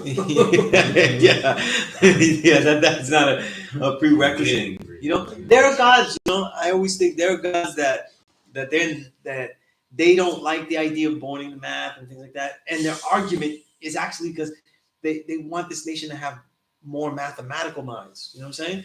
But I think that we have to. We're like second generation. This is like if a generation is 33 years, especially when we do with the devil being made. That was the years, the amount that they gave the generation in a lot of the plus lessons. That means that we're only in the second generation technically. You know, as far as history and stuff, we're in waves are different. You know what I'm saying? Waves are different. So we're really like in a totally different way because once this century started, I would say like by the end of the 2000s into the 2010s, it changed because a lot of the major elders returned. You know what I'm saying? You know, a lot of major elders returned. So like people like me are the only ones that have that history. You know what I mean? Experiences with them. You know, but as I become, you know, an elder too, like I be getting called the older god. So Almost. You know, the older god soon, yeah. Yeah, You know what I mean? I'm okay with that. I'm okay with being called older because it doesn't equate with old, faded and drawn out, weak. You know, I feel great, so I don't mind. But Soon as true living gods don't lord over stuff. What's the other thing you said? they're responsible for the world. The more that they learn of the world, they're responsible for the world. I had a question after you said that regarding one of the degrees. Thank you, When it was 793. like, chose for ourselves the best part. We didn't really care about the worst part. And when I like hear that, it made me think: should we not care, or us not caring about the worst part? I think more as I think with the lessons, you don't make your decision by what was done in the lesson. You make your decision by studying the ramifications of those decisions. Mm. You see what I'm saying? Right. And think of it like watching sports and stuff like that, and you see somebody shooting and stuff, and you say, well, that's his decision he made. I guess when I play, I will never do that in that situation, right? But what if you think like, nah, he got blocked because he was mad, like short and he has bad handles. I can do it, right? So it doesn't always go the same. You know, you make it about the poor part because you can actually handle the development of the poor part. See? Because what if you develop the best part so well that the best part itself is being enabling of the poor part, right? So it's all situations, you know. It's all situations and everything like that, you know, of how you would deal with the situation. But that random way of like it doesn't say so in the lesson. Don't make a rule out of the lesson. You know, that's a problem that I find too. You know, we deal with laws, things that are shown proven to be true, but not rules of man. You know. And sometimes that would be a rule of man because it doesn't say that. You know what I'm saying? It says he didn't care about it. You know? Doesn't mean that we don't. You know? That was them at that time. You know? You know, sometimes you put yourself in the Right, lesson as the he or you know what I mean? So you know? Right. Because think of it this way, right? The children are the best part, right? But if you're in a relationship with a woman though, you're not gonna say that's exactly the poor part. Huh? the poor part. That's not how it works though. You know what I'm saying? That's not how it works. You know, that'd be terrible, you know. But that's some best parts to her. But yeah. But even in the child, right? A lot of times that gets the way parenting does, right? Like a lot of parents parent that way. They'll foment and they'll augment the best part that they see in a child. But that's not how children work. A lot of times what they're not great at, their poor parts, are the ones that if they're elevated just enough, could be their best part. Because remember, children don't know what they'll be. They're still developing and stuff like that. And you may label them, you know? There's a whole bunch of stuff I thought I was great at when I was a kid. And that ain't my shit. That did not become what I want to do at all. Like, right? So that's not even, you know? So it's more like a revolving thing too, you know? Especially when we talk about the planet, the best part, worst part, poor part, that's fluctuating. You know, in many ways, Africa will remain best part. Massive parts of South America, it's going to be like the best part, right? The most fertile places on earth, really, right? The key parts of the earth. But under other conditions like societal, how we live, what's going on, that fluctuates everywhere. You know what I mean? Like a neighborhood. You know what I'm saying? Sometimes neighborhoods are not so good, but then other years they are good and they are habitable, you know? Or they stay tough like Brownsville all the time, right? Sometimes they have zero fluctuation, you know what I mean? Like, never ran, never will, and you won't, that's the way it's gotta be, you know? It's gotta be, right? Gentrification is a long way out there, you know? But, yeah, that's always a great question. Best part, worst part, poor part. You know what I'm saying? Because we're responsible for the whole world. So I always looked at it like in that situation at that particular moment, he didn't care about it. But he didn't care about it because what was coming though was what had to be dealt with. So that's why he didn't care about it. You know what I mean? It had to happen, you know? And they may have been giving his reasoning though, but it doesn't mean he had reasoning. Doesn't mean that the original people had the best reasoning, but they did have a goal. You know what I'm saying? And certain parts had to be, you know, sacrificed. You know, in every country, I don't care how righteous the country is, the larger the amount of people, the more sacrifice there is of people. You know? That's why the most righteous envisionment of the world would only be seen through like local societies. Just multiplied and able to contact each other. But the larger you make a country, let's say a society, a group, men, women, and children, right? The more that you take care of them, though, by sacrificing who needs to be sacrificed. You know, it's just the way it works. Yeah, China. And I'm not justifying that. You know, to say like, that's good. That's why we need a Brownsville. It's fine. Right. You know what I'm saying? But it's why you get a Brownsville. You know, the reason that's bad is not because Brownsville doesn't get that. It's the worst part, or another neighborhood is the poor part. The reason it's bad is because it's being deliberately designed that way. You see? So people that are actually of the best part who could really build everything up, then they're forced to suffer. So that's that's where we get, because I think in any society, if you build it up righteously, though, you'll always have poor parts because there's always improvement to be made. But you could have it where there's no worse parts if it was righteous, though. But for now, I think the solution is definitely not with large nations. That has not worked. Not under this paradigm, Peace to the guy Malik. All peace. If all peace. Any questions or anything? I'm here to take them. Even though I have students here, and you do the knowledge. Any questions that you have, please participate. I gotta stand up because I'm freezing here. All the years I teach, I never wear my coat when I'm teaching. I never want to look like you're not invited to stay. If I have my coat on, it looks like I'm gonna leave. Right. But I don't mind if you have a coat. But yeah. So.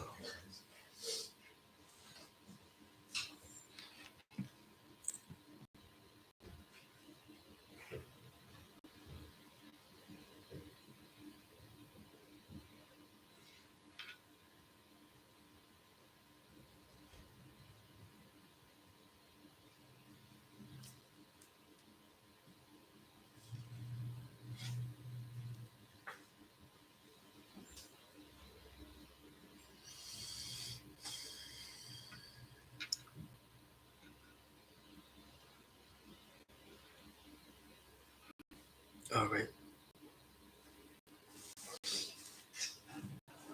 Yeah, Malik, you had a lot of questions. Let me answer those questions you sent me. I totally forgot about that.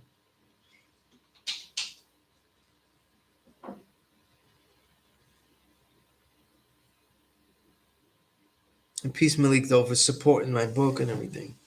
You had the question, what Elijah did mean in the 36th degree in years, months, and days. Honestly, that's just like an artistic way to say it at the time. Like, it was just fancy. What?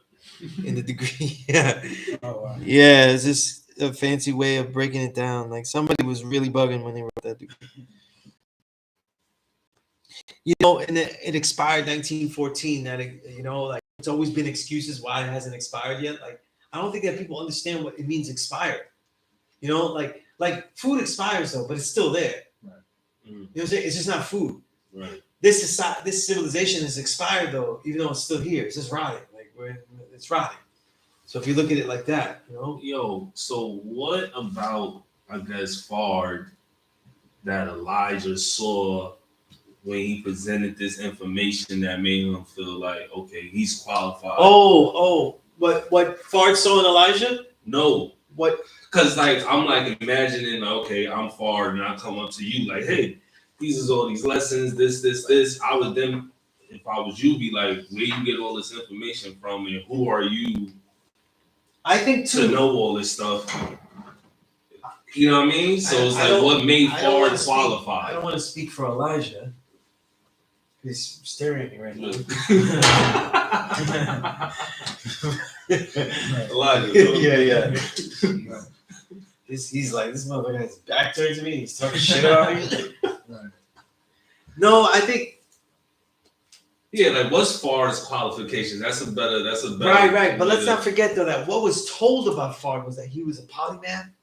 He knew different languages. I mean, he was extremely educated, and that's what people don't get. Like, it was gonna hit you differently because he was so much more educated than everybody.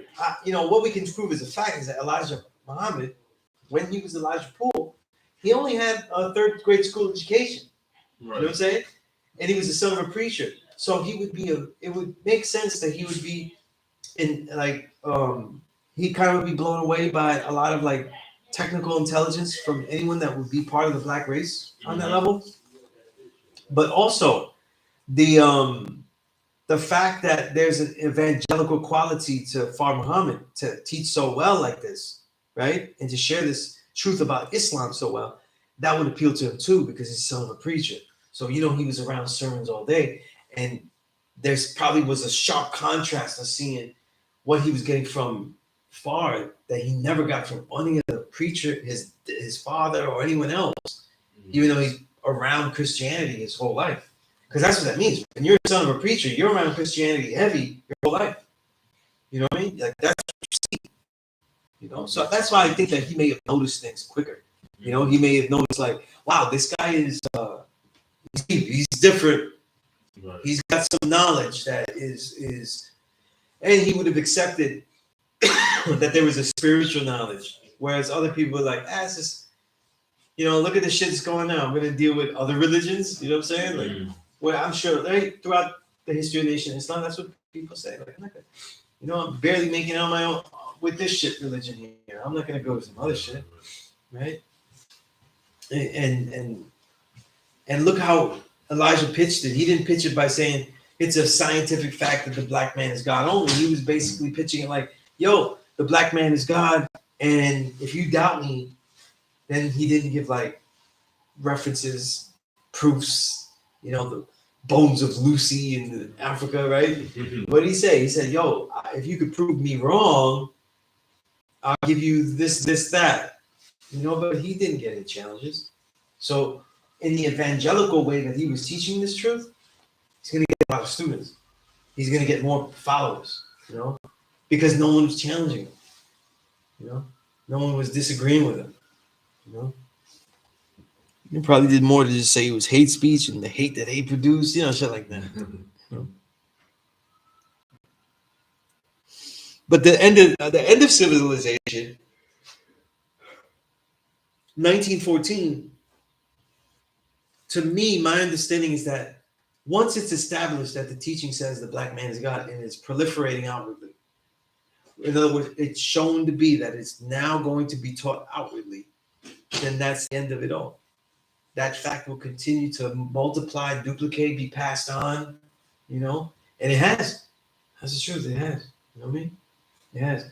And what's important to learn, like as a new student, though, and I already said this, but it bears repeating many times. We didn't make up that the black man is God. And if we say we didn't make it up, then that means it must be proven by other people and other schools of thought too. You know what I'm saying? Right. And it certainly is presented by many schools of philosophical thought. You know what I'm saying? Yeah, the Greeks, Japanese. Right. The Taoist, the Zen literature, the Chan literature, right? The Taoist literature especially, you know. How do I know the world around me? By what is within me. That's one of the Taoist, one of the Taoist aphorisms. You know what I mean? Right? And if everything is understood by what is within you, that means that everything was in you. You know? Why these concepts have been out and people still, I guess, haven't get the actualization that, okay, yeah, the black man is God, God is within. You know what I mean? Like they could read it even in the Bible. You got ye are God's children of the Most High, but then it's crazy how that gets misinterpreted. No, the mystery God. Yeah, it's a lot of denial. You know what I'm saying? And look what we went through. You know, the vaccines mean you like all that kind of shit, right? Like people don't listen, and they don't say, "Listen, we deal with facts." They let other people present the facts. You know what I mean? And if you spend long enough like that, you feel like a hypocrite though, because you followed something so long, so you continue to follow. You know? Becomes easier. My mom gets the vaccines. She updates updates her phone. Yeah, every single. So I can't really tell her anything. Yeah, that's what she want to do. Yeah. Let's say they work though. It's still a bad idea. You know what I'm saying? Mm-hmm. Because you're basically giving yourself a disease every couple of months. And what happens is you're just attacking the immunity. Let alone what's happening with those nanotechnology that's going in you. Because what they're finding out in a lot of cadavers though, is that nanotechnology is going inside the body. You know what I mean? And duplicate. Mm-hmm. So many things in vaccines aren't meant to be in the bloodstream, straight up like that. You know, that's the difference though. When people get sick though, of any germ, you know, they don't go outside though and get stabbed with the germ. Like, yo, I got stabbed with this, I got the flu, I got stabbed, you know. They breathe something in. So it goes to devices, the the lungs and everything, the places that can't fight it, that were designed for it to fight it. When you inject it into the bloodstream, though, that still to me is very experimental. That would actually have a way of working. You know what I mean? And if you look at the history of vaccines, all vaccines, that didn't really stop the diseases that we're talking about. What stops diseases, though, has been that societies have become cleaner. That's really what's happening. You know, we didn't get out of the white man didn't get out of the dark ages because he got vaccines and shit. He got out because he started cleaning his fucking ass. You know what I mean? Clean his damn street. You know, stop throwing fecal matter outside of your window. You know what I'm saying? That's what they used to do. They used to make tunnels and shit. They would just throw the feces in the tunnel, and it would fall out the front of the street. You know what I'm saying? Yo, people are like, oh, I wish I could go back in history though. Don't send me back to no European country. For what? Yo, I don't want to see that though. Yo, I want to see how they made this classical music. Nah, man. Nah, you're gonna see classical shit all over. You know? Then they wonder why Europeans were dying at like 30. You know what I mean? Like, yo, he's dead at 40. Like, come on, man. It's like shit everywhere. The British used to wear high-heeled boots though to get through the gutters that were flowing with garbage and dead bodies and dead animals and all kinds of shit. You know what I mean? Acid rain in London. That's pollution. That's how dirty this society is. Yeah. Yeah. So you really have acid rain though? I thought you were talking about like some French shit. To be honest, like no, acid rain is a real thing. In very polluted environments, though, what's the water that the earth is going to draw up? Right, a cloud is just the water that's drawn up. Right, that gravitation, right? Draw up this devilishment in a fine mist that can definitely be detected and distills back into the earth's surface, right, in the form of pollution and sick shit. You know what I mean? But yeah, it happens. Yeah. It's happening in places in Mexico because they pollute so much with the multinational corporations. You know what I mean? Right? It happens in Puerto Rico, right? Because most of the pharmaceutical industry is there. Is it? Yeah. I didn't know that. That's the foundation for much of the pharmaceutical industry that we have today. You know? Why do you think that there was so much fight off the small islands off Puerto Rico? Right? The small islands off Puerto Rico, like Vieques and stuff, right? They didn't just suffer from military testing bombs. They also suffered from the actual waste material from those factories. You know, those factories. You know, yeah. So much so now, like with all these drugs, it's human feces and urine that's killing the environment. You know, because people have so many like drugs in their system that like they, like you couldn't build anything with like human feces. Like you couldn't make crops or anything like that. You know what I mean? So much shit that the average person is taking. You couldn't do it. You know? Yeah. That shit's wild. What time does this class end? It ends when you're done. Not really when I'm done. But I always go 3 hours, but you're done, when you've had enough. You know what I mean? I teach as I get regular, I always teach for a set amount of time. Right? But anyone's welcome during that time as long as they can stay. That's why the guy was no problem coming in here and just sitting down. Whereas if he was in institution, he'd be like, you're late and you're not getting credit for this course and be a dick instead of teaching him something. You know what I'm saying? Right? He came in quietly like, yo, try to. Yeah. But yeah, so if you have to go, like, because I teach brothers that came out, they have to be at curfew, shit like that all the time. I'm not gonna be like, no, this class ends at this time. I'm not gonna give a shit about your curfew. Right. That's crazy. That's crazy. Yeah, right. It's like a fucking curfew. Yeah. You sleep in the street on the. That's crazy. Yeah, because that's a little deep. No, yeah. Niggas be wilding out, Yeah, no. Well, when you come to a class, you leave when you need to leave. You know what I'm saying? You leave when you need to leave. Right? No, I appreciate you. Absolutely. Really do. Next Thursday, right? Absolutely. When you get a chance, though, DM me your math and your email address. Oh, right. So just DM it to me, and we'll build. That way I can email you the stuff and get you in the path. And remember, this is your first time here, so It is. when I talk to you next, you say what you would like to get out of this course and what you see. You know, man, it's always your decision. It's not mine. Yeah, I know. Right. Think about that. It's like Ronan, though. I try to tell you how to get out. You came in the class, but I want to know how to get out of the classroom if you want to. You know what I mean?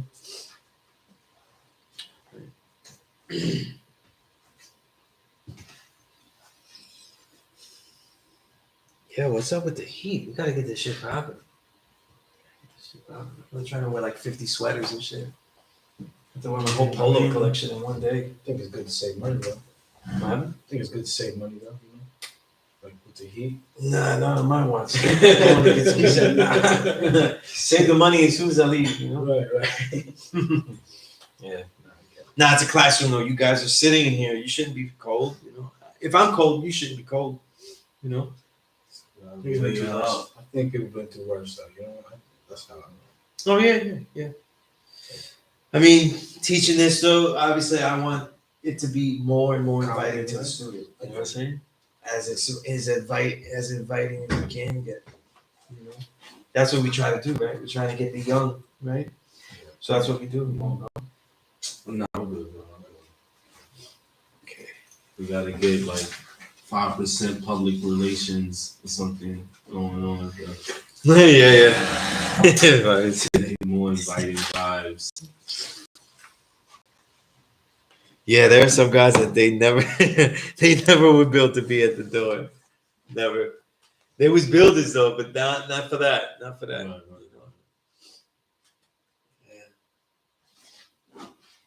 This was good. That's peace. That is peace. So out there, I see a few people in there. Come on, give me a question. What you guys learning? I only see 793rd here. Malik, I see Malik here. You know? Let me see what other questions I have from Malik. Malik be throwing the questions, so. Good. In the 38th degree, in the 1 to 40, when Elijah says destroy the devil in one day, is what? Yeah, in the answer, he says. It's the mentality of the devil, or like the first degree in the 1 to 14. So you're saying like you're destroying physically. Nah, it's could be in you. Yeah, it's the devil's civilization that gets destroyed. It actually, the degree doesn't say you destroy the devil. It says you destroy the devil's civilization. So it's really about the mental, whatever the devil has mentally built up. You know what I mean? That makes this society function. You know what I'm saying? Peace, Almighty. Peace, all right. I'm see you Thursday, all right? Indeed. I will be here. Yeah, so It's this one, right? absolutely, yeah, straight ahead.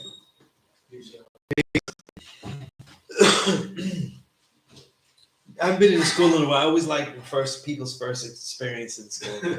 Right. You know what I mean? Yeah, I still remember when I was my first experience. You know, it's nice.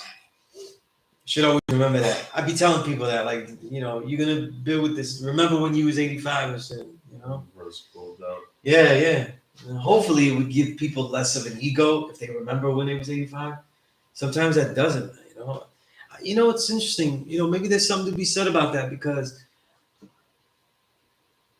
the biggest complaint I keep getting recently, a lot really. When I think about it now, it's a lot. Is people's from students that are trying to learn, or people that they realize like they know me, so they're like, you know, I never really learned like that and it's always like the attitude and the way that they were taught and stuff. It's not really what they were taught; it's the way that they were taught. You know what I'm saying? Like when I was getting it though, I was so forthright in it. I didn't give a shit if you were an asshole.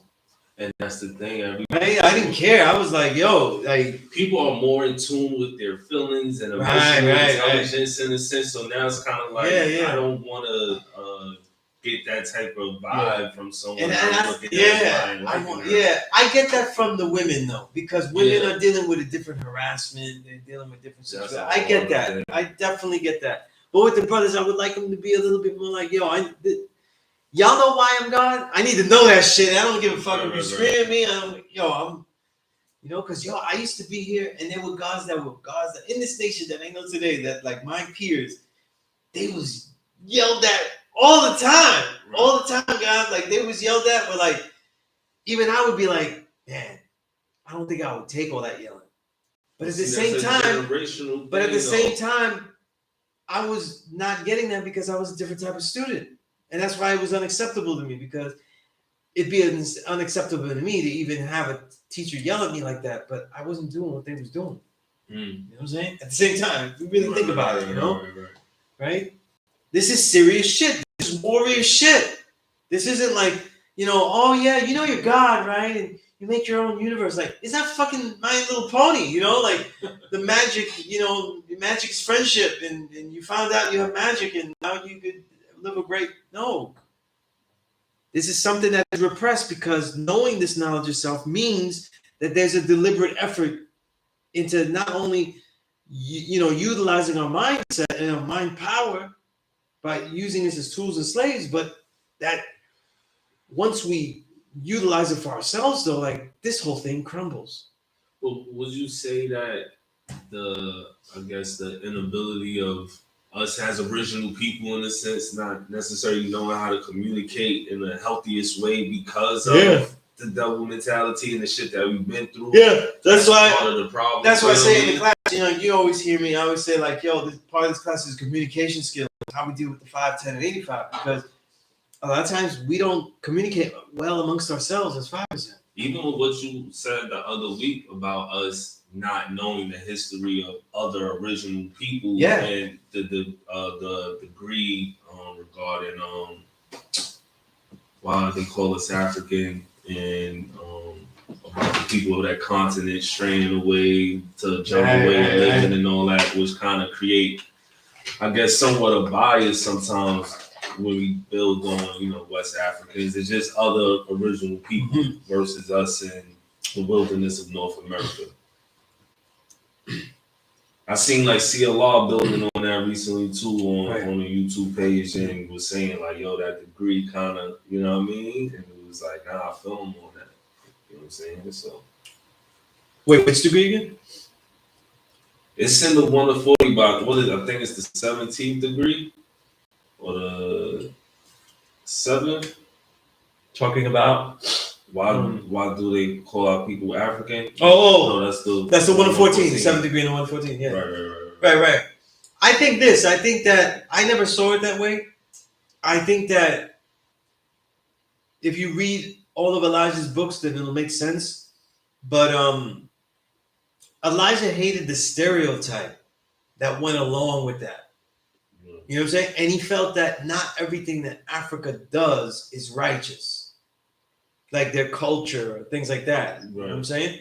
And it also becomes a little bougie too because he embraced an extreme version of westernized look. That's what it kind of right. That's what it kind of felt like. And I'm like, he's an evangelist though. He was replacing your Christianity. You know what I'm saying? Like that's what he was doing. I replace your Christianity. It's gonna have all the good stuff. He's like you got Fruit Loops. He's got Fruity Pebbles. This got all the fruit, all the good nutrition that you like though, and it's got all the fruity flavor. But it don't have that stupid white rabbit. It has the fucking black toucan, like. This is more original. Yeah. The original fruit cereal, you know what I'm saying? Damn rabbit. What's a rabbit about? He's about the trick knowledge though, you know what I'm saying? I see that. Right? He's trying to give you tricks to the kids, you know what I'm saying? Right. Oh shit. Yeah, but in that, I think that I take it with a grain of salt because I know that, you know what I'm saying? But I think again, I don't follow the degree. I use the degree as like an insight tool. So people get upset about degrees, but it's like, it's written the way it's written. If it got you to an understanding, then it was written correctly. If you're trying to get to and I don't mean you, I mean rhetorically. Right. If you're trying to get to a place where you want to just parallel the degree, I see too much paralleling though, They kill white man in 10th degree, I go kill white man. You know what I mean? Like chop heads, I chop heads. Like And you know what that means? Like, what you would do in chop heads, or what you would attack, or whatever. Like, right? So, right? It doesn't make. It's not really viable for life. Like, people just parallel the lesson. They're not really getting understanding in it. You know what I'm saying? I think that what you get from that lesson is that what has traveled is the stereotype of the black man from every corner of the world. And then so people are embarrassed by that. They think that that's all that they have. Because the people he was talking to, that's all they knew about Africa. They didn't know that by that time there's cities in Africa, there's places in Africa. Even before that, they had great civilizations. Mali, Mansa Musa, you know what I'm saying? So I was like, damn, that's kind of interesting that was the perspective put in that. And it wasn't in there by Elijah. Because that wasn't, he was using your stereotypes to draw you in. You know what I'm saying? And to build you up as a man that anyone would have to bear witness to. In this case, the world power, the top devil in charge. And it's very clever. It's very clever. It's very powerful. But like I said, that's why I call him an evangelist of truth. You know what I'm saying? I'm sorry. That's just, there he goes. But evangelist of truth. Because he was giving you the truth, but it was in a lot of coding that was insinuating a lot of stuff. Yeah, you know, us taking the lesson though, you got to take the best part and not always parallel the lesson. Some people parallel the lesson. That's why I get into arguments with brothers that they just want to find everything. You know what I'm saying? Whether it's polo, whether it's something else, like it's always got to be a problem. As if we don't all live in contradictions. You know what I'm saying? If you go buy something, the healthiest food you could find though, you most likely bought that from a devil. Right. And I don't mean like some white man that owned it and he's just making a business. I mean like you go through it though. Yeah, your organic food that's great for you is bought by some heinous corporation. And I'm like, yo, I eat quinoa like every day. That's like a post-workout meal, right? Mm-hmm. Where do you think they're getting quinoa though? You know what I'm saying? To South American food. To get this much quinoa in America, you know how much that they're overloading those people over there? How much work they're putting those people through? We're assuming that, they just write the word fair trade, but when has fair trade been their standards and not Americans or the European buyer, right? Mm-hmm. Right? Put a video in there and have the indigenous people going, this is good trade. Right? You don't see that shit, No, make this yerba mate. I don't care. What you do with you, right? Yeah, but I definitely think it was coded like that. But it leads to people paralleling the degree, and I've gotten into arguments like this. I've gotten into arguments where people like, it doesn't matter where they're from. You know what I'm saying? But it does matter. It does matter because let's say if I'm teaching you the knowledge, right, and I go, yo, what are you say, I'm Black American. I'm from here, right? Mm-hmm. But it's different if you're from New York, though, and the other brother's from Alabama.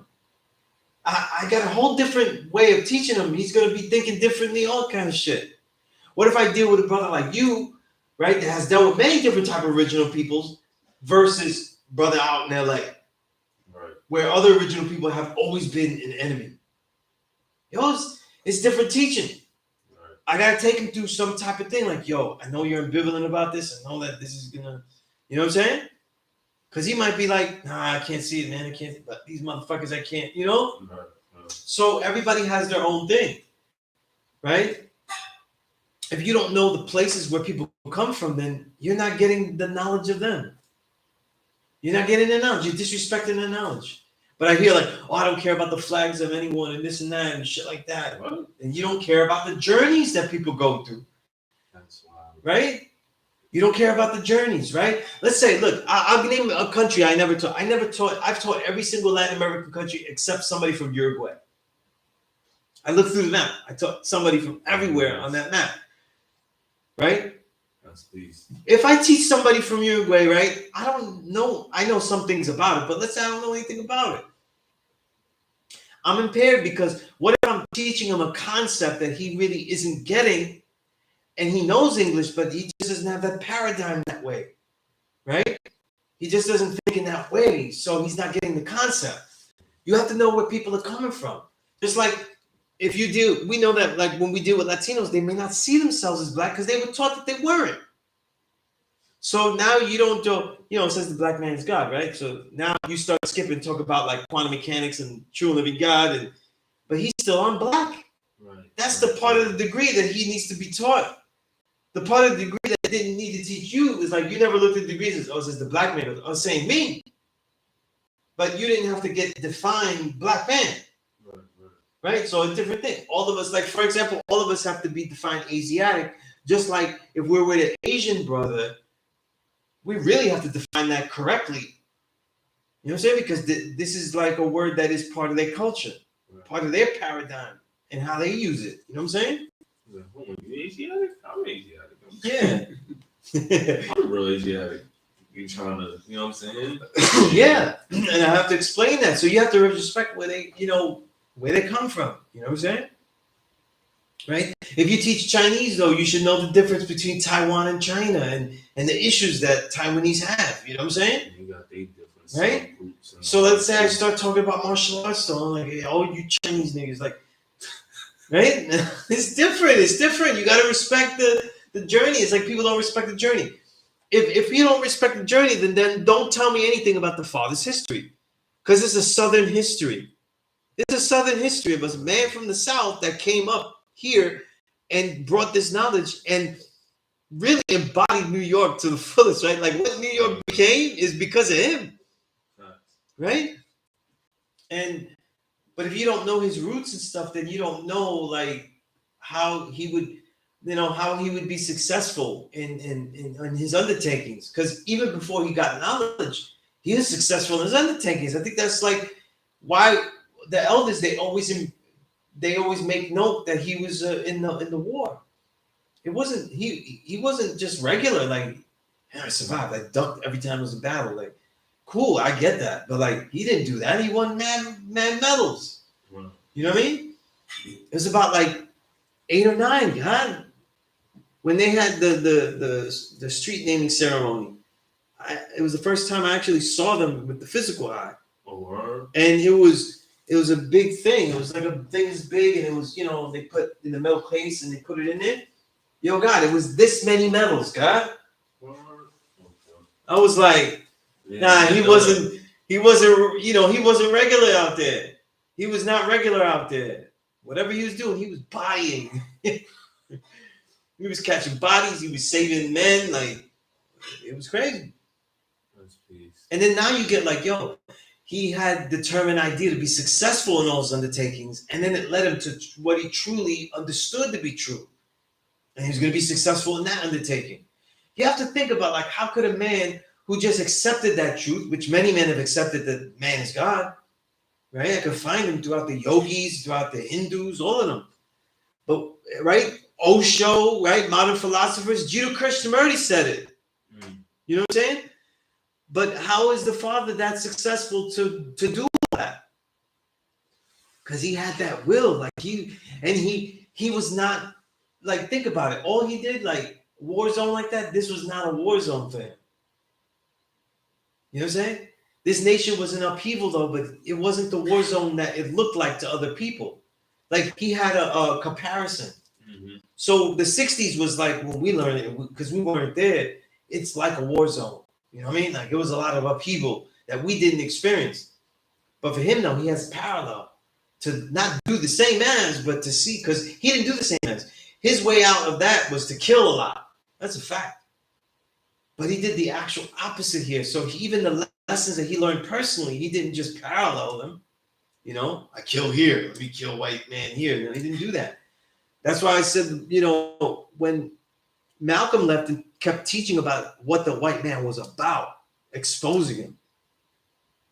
When the father left, he was like, I'm talking about the white man. We're not talking about the white man. We're focusing on who the black man is. Who is the true living God. That's why when he saw white people, he wasn't like, yo, you're a devil. That's what he was told him. He was telling him you're a righteous man. And how do I know that? Because I was with Azrael. He didn't sit down with Azrael and say, you're a white man, though. You're a damn devil. You know that, though? Let me show you why. Come on. That'll work. You're a piece of shit and you caused the ruining of all the world, though. Like, come on. Take you on a walk here. tell you how it is. Okay. Right? He was telling him though, like, yo, I see you prevailing and fighting here. That's what he said. He saw him fighting in that Madawan, going through shock therapy, all of that kind of shit. He was like, you are a righteous man that have conviction. And I'm gonna build with you. I'm gonna teach you things. So to teach him that who the people that he comes from, the first thing he has to teach him is that you are being taught this because you have the power within you to be a capable, righteous man. And when you used to talk to Azrael, though, no matter how, like, when he fell off with some drug, at times with drugs, and then or was on point at other times, he always saw that the conviction, like he always had that conviction that he would be a righteous man no matter what, that he always would be trying for that effort. That's a lot more than you could say for most people. Like he always truly saw that he was going to be the righteous man eventually the next time. I messed up now, but I'm going to be it the next time. He never had that, and that's what the gods have. That's what they have. They're always going to get to be righteous, even if they, mess up, right? But you got to know a person's legacy. You got to know the history. What makes that white man better? How do we know all this history about the white man? But we don't want to know about our brother that comes from a different country or a different state, a different borough. Like, fuck your borough. You know what I'm saying? Right. You can't teach people like that. You're not really gonna get across like that. Like look at the boroughs could be different, right? Like you feel some boroughs are more segregated than others, though. Like most boroughs ain't really like a lot of like parts of Queens. I'm not gonna say all Queens, but like parts of Queens. You know what I mean? Like where Seafield is, like the Mets and everything. Like they're not. Corona is different than other neighborhoods. Like No, that's a fact. It's more original people in there. There's more different kinds. We go to other neighborhoods, they ain't like that. You know what I'm saying? They ain't like that. I heard what you were saying about your part of Staten Island, and I was like, yeah. yeah.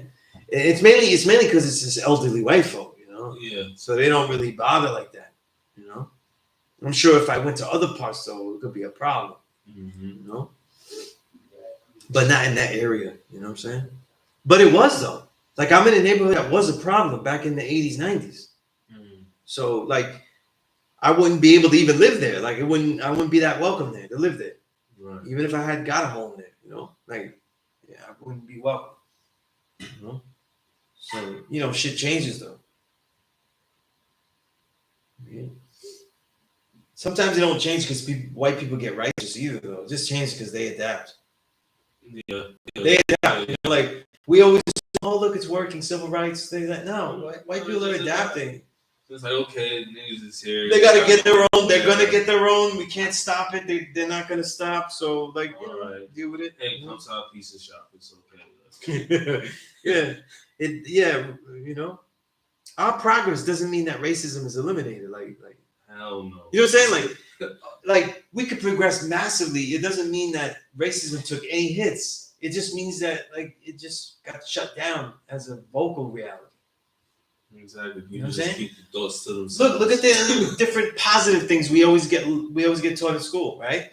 The Jews didn't give up their religion, right? They just weren't sounding like fucking Woody Allen outside. They stopped sounding like Woody Allen and stopped saying Jewish shit, right?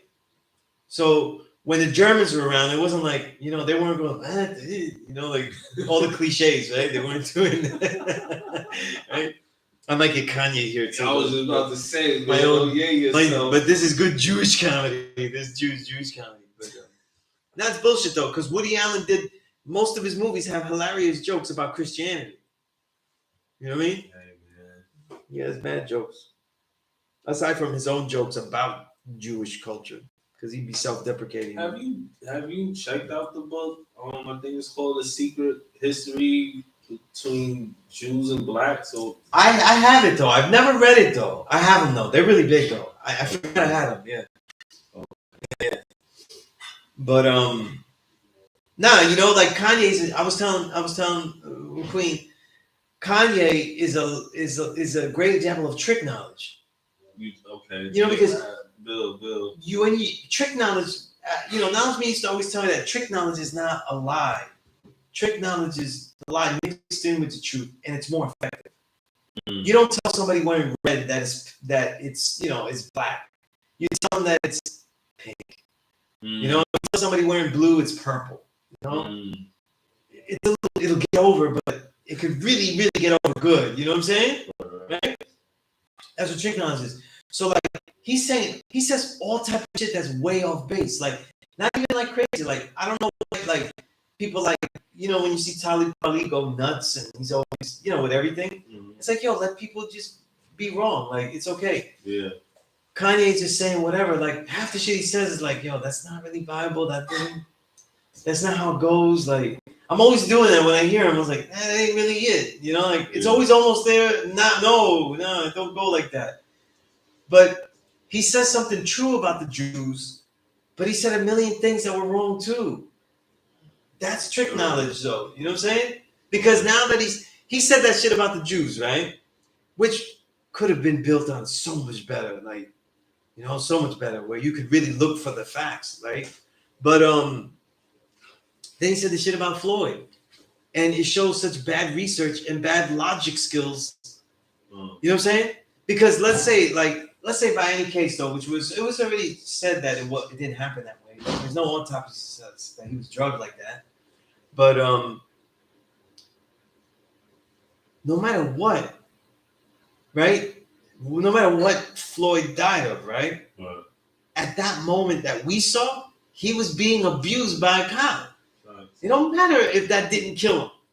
I think what he was being brutalized right there. You don't conspiracy theory route, right? That's what Ye yeah, absolutely. Yeah, And the thing is, though, is like what he said is a pretty much basic fact, though. Like Jews really do run the record labels. Like they have run it for years, and the first hip hop records. Other shit too. Yeah, but when it's all about music, though, they pretty much have run music labels and entertainment. They own most of the papers, though, and they happen to be Jewish. So, and they have a very unified culture. So, like, you can't say that they don't have a pull to advocate for their culture. What did they say? ABC, all these stations and stuff. They're all Jewish owned. But yeah. The thing that's interesting is that they don't like to. That secret relationship is that Jews have always been embedded near blacks, especially in America. That's why you could see Jewish entrepreneurs test out this new type of music and put it on wax. You know what I'm saying? A lot of the early hip hop records aren't really known because they were duds. There's a whole bunch of duds. We know about Sugar Hill Gang, but that was like them biting off like a tried and true performance, from cats. But there was a lot of other duds that they were putting on wax. Because remember, they weren't that in tune with the parts like that. You know what I'm saying? And a lot of the great MCs, like Melly Mel would say, they weren't interested in recording themselves. Right? They didn't think that was really something you could do. Right? They didn't know that sampling wasn't really defined then. So, I read George Clinton's, autobiography. Yeah.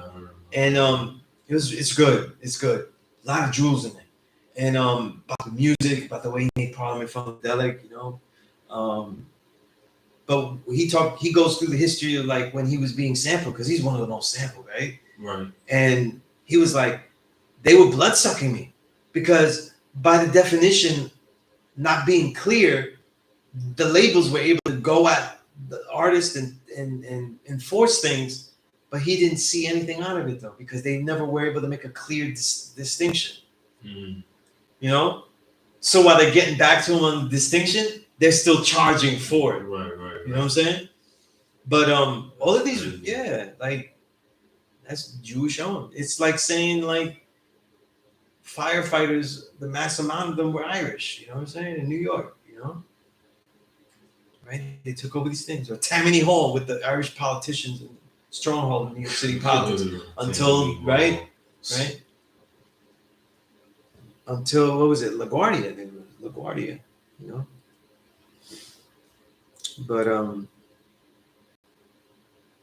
yeah, I never got to watch the interview though. And I never was anyway. I did. You know, I feel like You got to see it before it got good before enough? it got taken down. Yeah. And he just did one today too. Before like you started your class, he put. I'm gonna say something. I think as far as like. Not gonna lie, I feel like he's bolder than most. Right. I think this, right? Speaking against I think this is where people get like.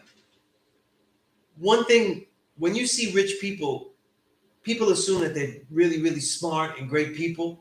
Nah, it just means that they're very capable. Right. One thing about Kanye, he's very capable at building the empire. You gotta give him that. Mm-hmm. He actually built something. If you're gonna give it to Bill Gates, if you're gonna give it to other people, you gotta give it to him and say he had the acumen to build an empire. So a lot of times I do listen to clips though. I'm not interested in checking them out, but like when I see clips of him talking about the psychology of things, I might not agree, but I like to hear what he says. Because his whole empire is based on that. He's had people wear the fucking dumbest shit. And I got my dumb Yeezys on right now. Yeah, see? Oh my goodness. Those aren't bad though. Like, those are pretty like normal looking shoes. But you know, like the shit. Yeah, orthopedic. Yeah, I don't know what that fuck is. It looks like a crop that got $1.50. That's what it looks like, right? The shit that people wear looks like crops that got $1.50. You know, he just sliced them all up and shit. You know, but yeah, but like that whole thing is that our people we're always led to be following people and listening to people that are really on the trick knowledge, because he's speaking a lot of things that he hasn't really shown proven. A lot of beliefs mixed into things, all that kind of stuff. But see, it goes back to what you're saying, that we all got our contradicting parts about ourselves. Yeah. So when I listen to him sometimes, I feel like he is a walking contradiction, but some of the energy that he's what I was saying. You know what I was saying? Like, don't throw out all that stuff. It has to marinate. Yeah. It's a perfect example. I think he would probably be much more cohesive if he didn't always talk it. And again, that's something black people are forced to do. A lot of white musicians aren't being interviewed every 10 minutes. You know what I'm saying? A lot of the richest white musicians, they're not interviewing them every 10 minutes. And when they do, it's about what you know, like what I want to tell you, and everything else we're not going to go into, you know? But him, but see, he ain't you, God. So I feel like he kind of like gotta express it in a that's a good argument too. In a way that's like that, because most of his audience wouldn't be able to resonate it. I mean, it's shocking to some people, but I kind of could like read between the lines and hear what he's trying to say. Another contradicting thing about him right now, I remember when he first was coming out saying, "I'm a god," like, you know what I'm saying? When I first was him saying that whole shit, like trying to put the truth out there, you know what I'm saying? Mm-hmm. But now you look at how he's delivering, "Oh, we the blood of Christ, we the original Jews. I'm a Christian," but I still remember when he said, "I'm a god." So I feel like he putting trick knowledge in there, kind of to possibly get the truth out somewhat, because as you know, everybody can't deal with that real level of truth. But that's the problem. That's the problem. We always have to deal with people that might possibly be giving it to us. Yeah. Like, oh, Jay-Z, you know, like, is he going to start the revolution? You know, like, but see, just you can't depend on them. Yeah, but you know, the 85, they do. You know, like they do. You know, it's supposed to spark you to look more for the truth. Yeah, we would hope. You know what I'm saying? But the thing that he's getting trash for is actually the true statement. And that's what I'm saying. Right. That's the key thing about this whole thing. He says a lot of dumb shit, but he didn't get knocked off. That thing wasn't taken off because of the George Floyd thing. It was taken off because of the Jewish statement. You know, just like this YouTube video. So, you know, make sure you take your notes. You know what I'm saying? So it's like, just in case. Make sure you take your notes though, because they're gonna take this shit off too. You know. Last piece, I see y'all talking about it too.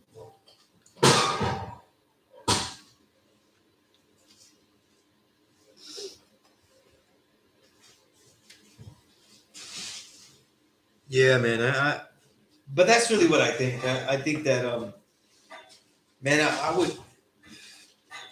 Skim through it. Try to skim through it. Yeah. The thing is though, is that like they took it down, but there's Yeah. other people who posted it back up, so it's still out there. Yeah. I'm really not that interested though. I can be real, you know, like I'm not that interested. But I do get that, you know, and I feel like it's hard to orate, hard to be a speaker. And I feel like he's not one. So it's tough that he has to be a speaker. He's a conversationalist. Yeah. And you know what's interesting? But he's called on to talk more and everything when I think it would be better suited if he made records to talk about it. Because he is a great producer. And with that, unlike other producers, it actually means that he can songwrite. Like he can construct song concepts. Even though he doesn't make great verses and shit, like he's not like that kind of MC, he actually does make song concepts. Like I always hate on College Dropout and all albums because they're too soft and they're soft as cookie, you know? They're not, you know, weak as hell, you know? But all his songs have different concepts. Like he's a concept writer, which is very rare in hip hop, right? There's not that a lot. Most of the lyricists, they're not concept writers, so they just give you bars, like. yeah. But he actually writes song concepts. I'd love to hear some of that shit as like song concepts, but when he rhymes, he just talks about dumb shit. You know, like the last couple albums, right? He didn't really say anything. Yeah. My favorite is College Dropout and Graduation. But those had concepts, unlike the albums slowly. You know, even I don't like 808s and Heartbreak and stuff. That's definitely not my thing. But those have concepts too. You know what I'm saying? Yeah, that's what I mean. Because the way that he made a fool out of himself, or like made a mess of things. Just what he was saying with the baby, was, you know, with the way his daughters were treated and stuff. He had a lot of points. You know what I'm saying? Yeah. He had some points, right? That were really good points. But he would ruin it though. Like he would ruin the whole shit. It's disappointing because, like, right, we're fathers that aren't with our children. They have separate lives, and we have to. It would have been really nice if he articulated that concern that a lot of us have. That is very real. If he had, to, like, I was like, you know, it would have been nice if he said that shit the right way. Like, you really fumbled that one. Because I don't think he's just not a good orator. You know what I'm saying? He's not a good orator. No. But most artists aren't. Most artists aren't.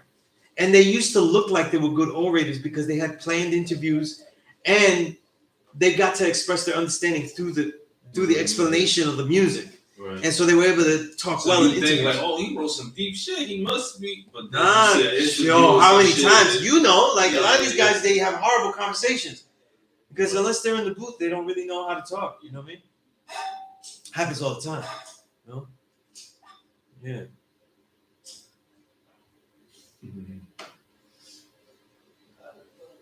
Yeah, and it's like the clips I saw of him saying it, you could see like Nori wasn't like, oh, that's not true. Like it's basic fun fact. It's more like that's the other part that like, it's almost like, uh-oh, this is, you know, they got power to shut us down. Yeah. It raises up dumb questions. Like I laughed at people like writing articles about, oh wait, is this bad for journalism? Like, oh, now you're asking the question. After the shit ballooned and you said Joe Budden was a journalist, you know, you said he was. Don't tell me about shit. You know, the article should be written. All these places, OK Player, all these fucking sites, they should all write. We would call them journalists and we fucked up.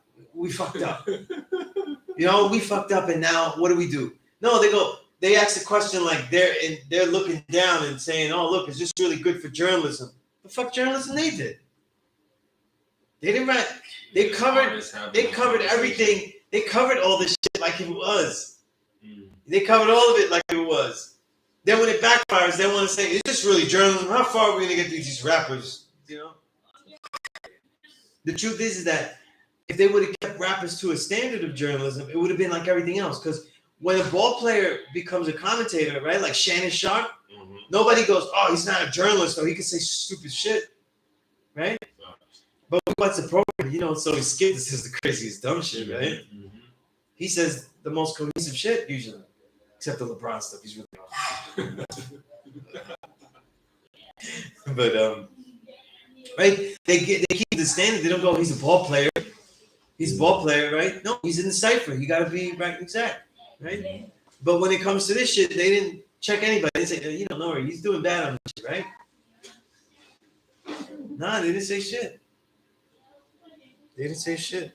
I don't know how much you expect from something called Drink Champs. That's the right. Yeah. That when you think about it, it's such a recipe for disaster.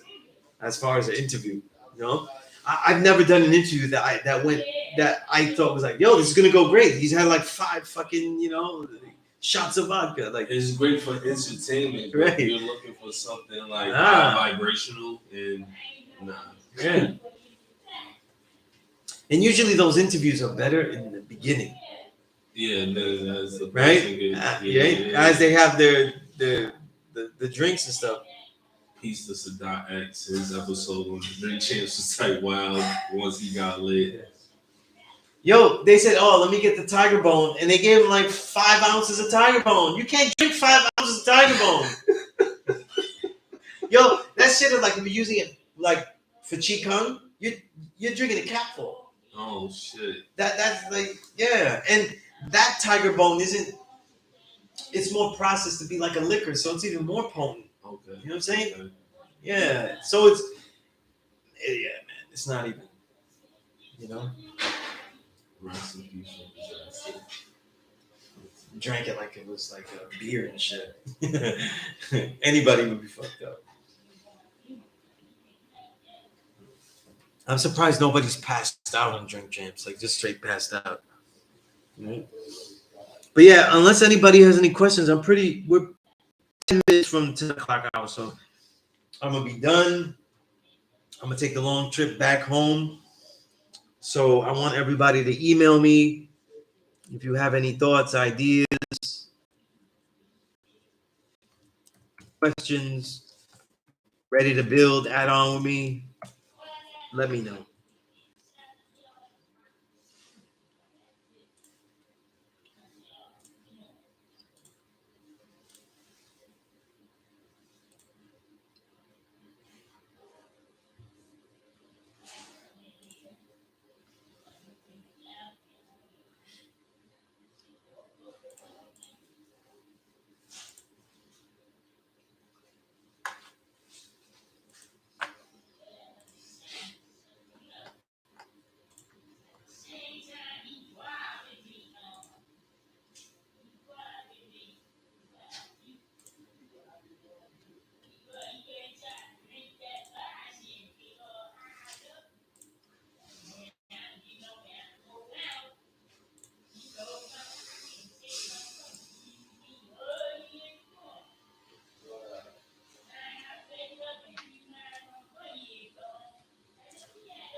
What's happening to all these things? Is it like breaking? Oh, Lee. I had passed through the rally in Medina too. I was there briefly. I had my daughter at the crib, so I had to run back and shit. But it was peace. It was peace. A lot of elders though. It wasn't too many dogs and shit there.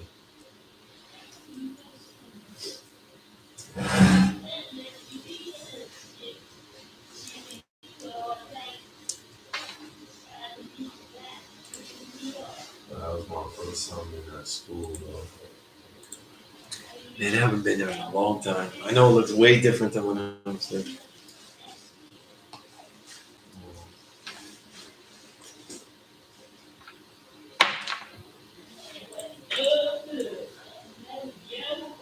Appreciate that, Jerome.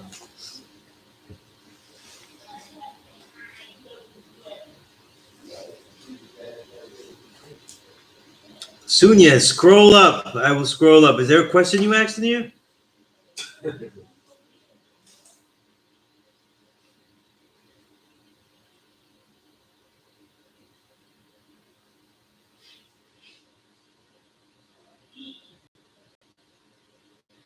Crypto, you asked about how do God see the prophets Muhammad, Moses, David, all part of religion. So, right? I guess they might be asking, do we see it as actual people that existed and lived? It depends on. It's in our lessons. It's like Yeah. You know, one of our brothers by the name of Jesus. Yeah. They are seen as people that lived, you know, and they are referenced that way in the lesson. As far as how the gods see him, like we just see it as like a teaching, because it may or may not be true. I mean, have you built with any holy gods that was like, oh yeah, I found this book or I found this resource that was like this show and prove that Jesus did exist or Moses did exist, or because I usually hear the other way around, like yo, nothing ever came to really show and prove. The guys that were really astute that I built with, that were really astute with the books and everything, like Saving Knowledge, I spent a lot of time with him. Right.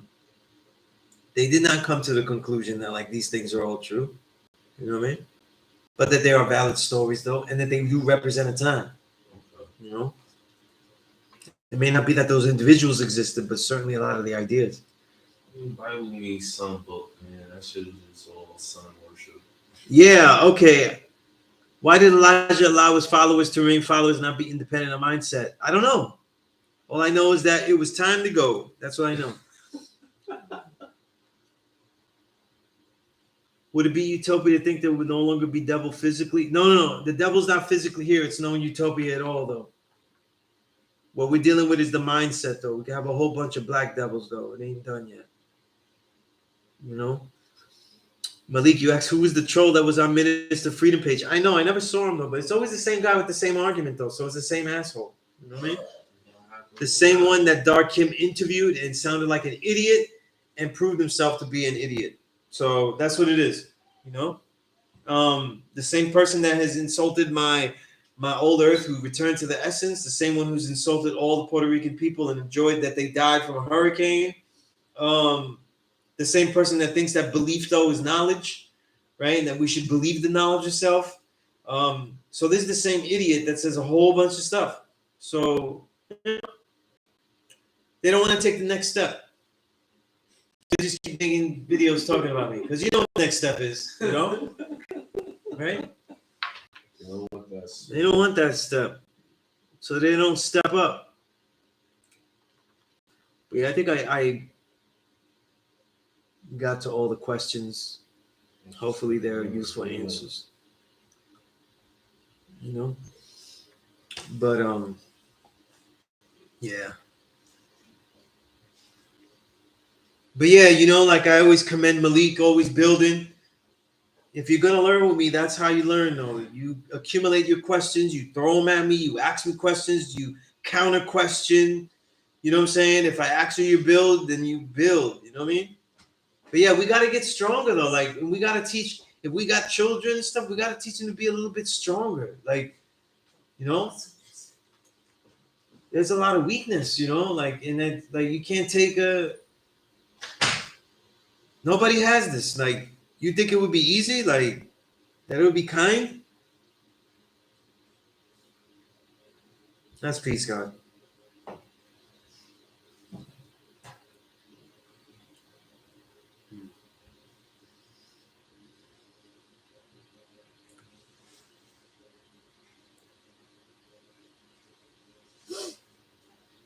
Yeah. And you know what? If anybody's in my, if y'all are learning with me and things like that, and you're scared to build, man, I'm a sugar bear. I'm a sugar bear compared to like, you know what I'm saying? Like, yo, come on. You know how, but man, if you're getting shook with me, come on, man. I tell you the truth. I'm telling you if you're fucking up, if you're not writing exact, but like, come on, man. I'm not that person. Like, I don't, Right. You know? You can always resurrect yourself with me, you know? I don't do the bombing thing, you know, unless you're really disrespectful, but you could make a lot of mistakes. I treat this like a laboratory, you know? Sometimes the chemicals explode in your face. It's fine, you know? But still got to be tough to be with the older guys. You got to know some of the essence of what it was to teach this, like what it was to know this and know nobody was fucking with it. You know, we're a lot after. You know, we got it, but it was already dope to say it on the song. It was already cool. Like, it's different. It'll always be different. You know what I'm saying? Thanks to Rakim and then everybody else after. People go, oh, he's not the God, this and that. They're always complaining. No matter how much Lord Jamal falls off, though, and it's a steep ledge he's falling. Like, it's, right? It's a long fall. But if they didn't make this shit cool and everything like that, they made it a lot easier. Like, it wasn't the same. Like, go in the neighborhood and say, yo, I'm God and shit. Like, first of all, there's Christians that want to fight for that. There's Muslims that want. Muslims have come to the schools thinking they could do salat, and when you tell them what we about, I've seen them with the face like, yo, you should burn in hell. Like, that face. Like, yeah. And I'm like, you know, you want some? Like, you want to do your jihad now? Like I'm like, yo, I'm here. Like, you want to do the jihad? Like, you got jihad face. Like, no. Like, I see people do jihad face. Like, this shit look like, I feel like Jack Bauer. I was gonna have to kill a Muslim and shit. Like, jihad face. Oh shit. You know that face, though. Just tell them that you don't deal with this. You don't. Allah is the God, the original man. You say you are Allah? That's what. Yeah, and you have to go. Yeah, no, they asked that, and I have to say yes. And yo, they almost. No, I already know. Listen, yo, it's crazy because you know I drive Uber, so I picked up a Muslim, like a younger Muslim dude, not too far from the school. But in my mind, I was like, I wonder how he feel every time he passed the school. You know what I'm saying? Yeah. And just other Muslims would be like, oh, look at this. Yeah. Who are? Yeah, and I'm like this, right? In my mind, I'm like this. Yeah, this is blasphemous to you. That's cool, right? Mm-hmm. But how about all of the institutions that are around you that have bombed your mother country? Why don't you petition and get in that state building and fuck them instead of looking at us and what we use a word for? You know what I mean? Right. That's what in my mind, I'm like, yo, there's guys planning on. They just threw, sent drones out to kill your people right on floor 12 in that building. Like, just how about you go in there? You know? But they do get you. I've had that before where they give jihad face. I'm like, yo, I have to fight this person right now. That's what it is. They just look crazy, like, you know. But yeah, it's all type of things, situations here. You know what I'm saying? Religion is sold here. You know. That should be a shirt here. You know, in Mecca, where the religion is sold, not to be told, but to be sold. You know. All right, but we're at the 10 o'clock hour, so I'm going to say peace to everyone. Contact me so we can build. Willingness was all useful. All right? Peace.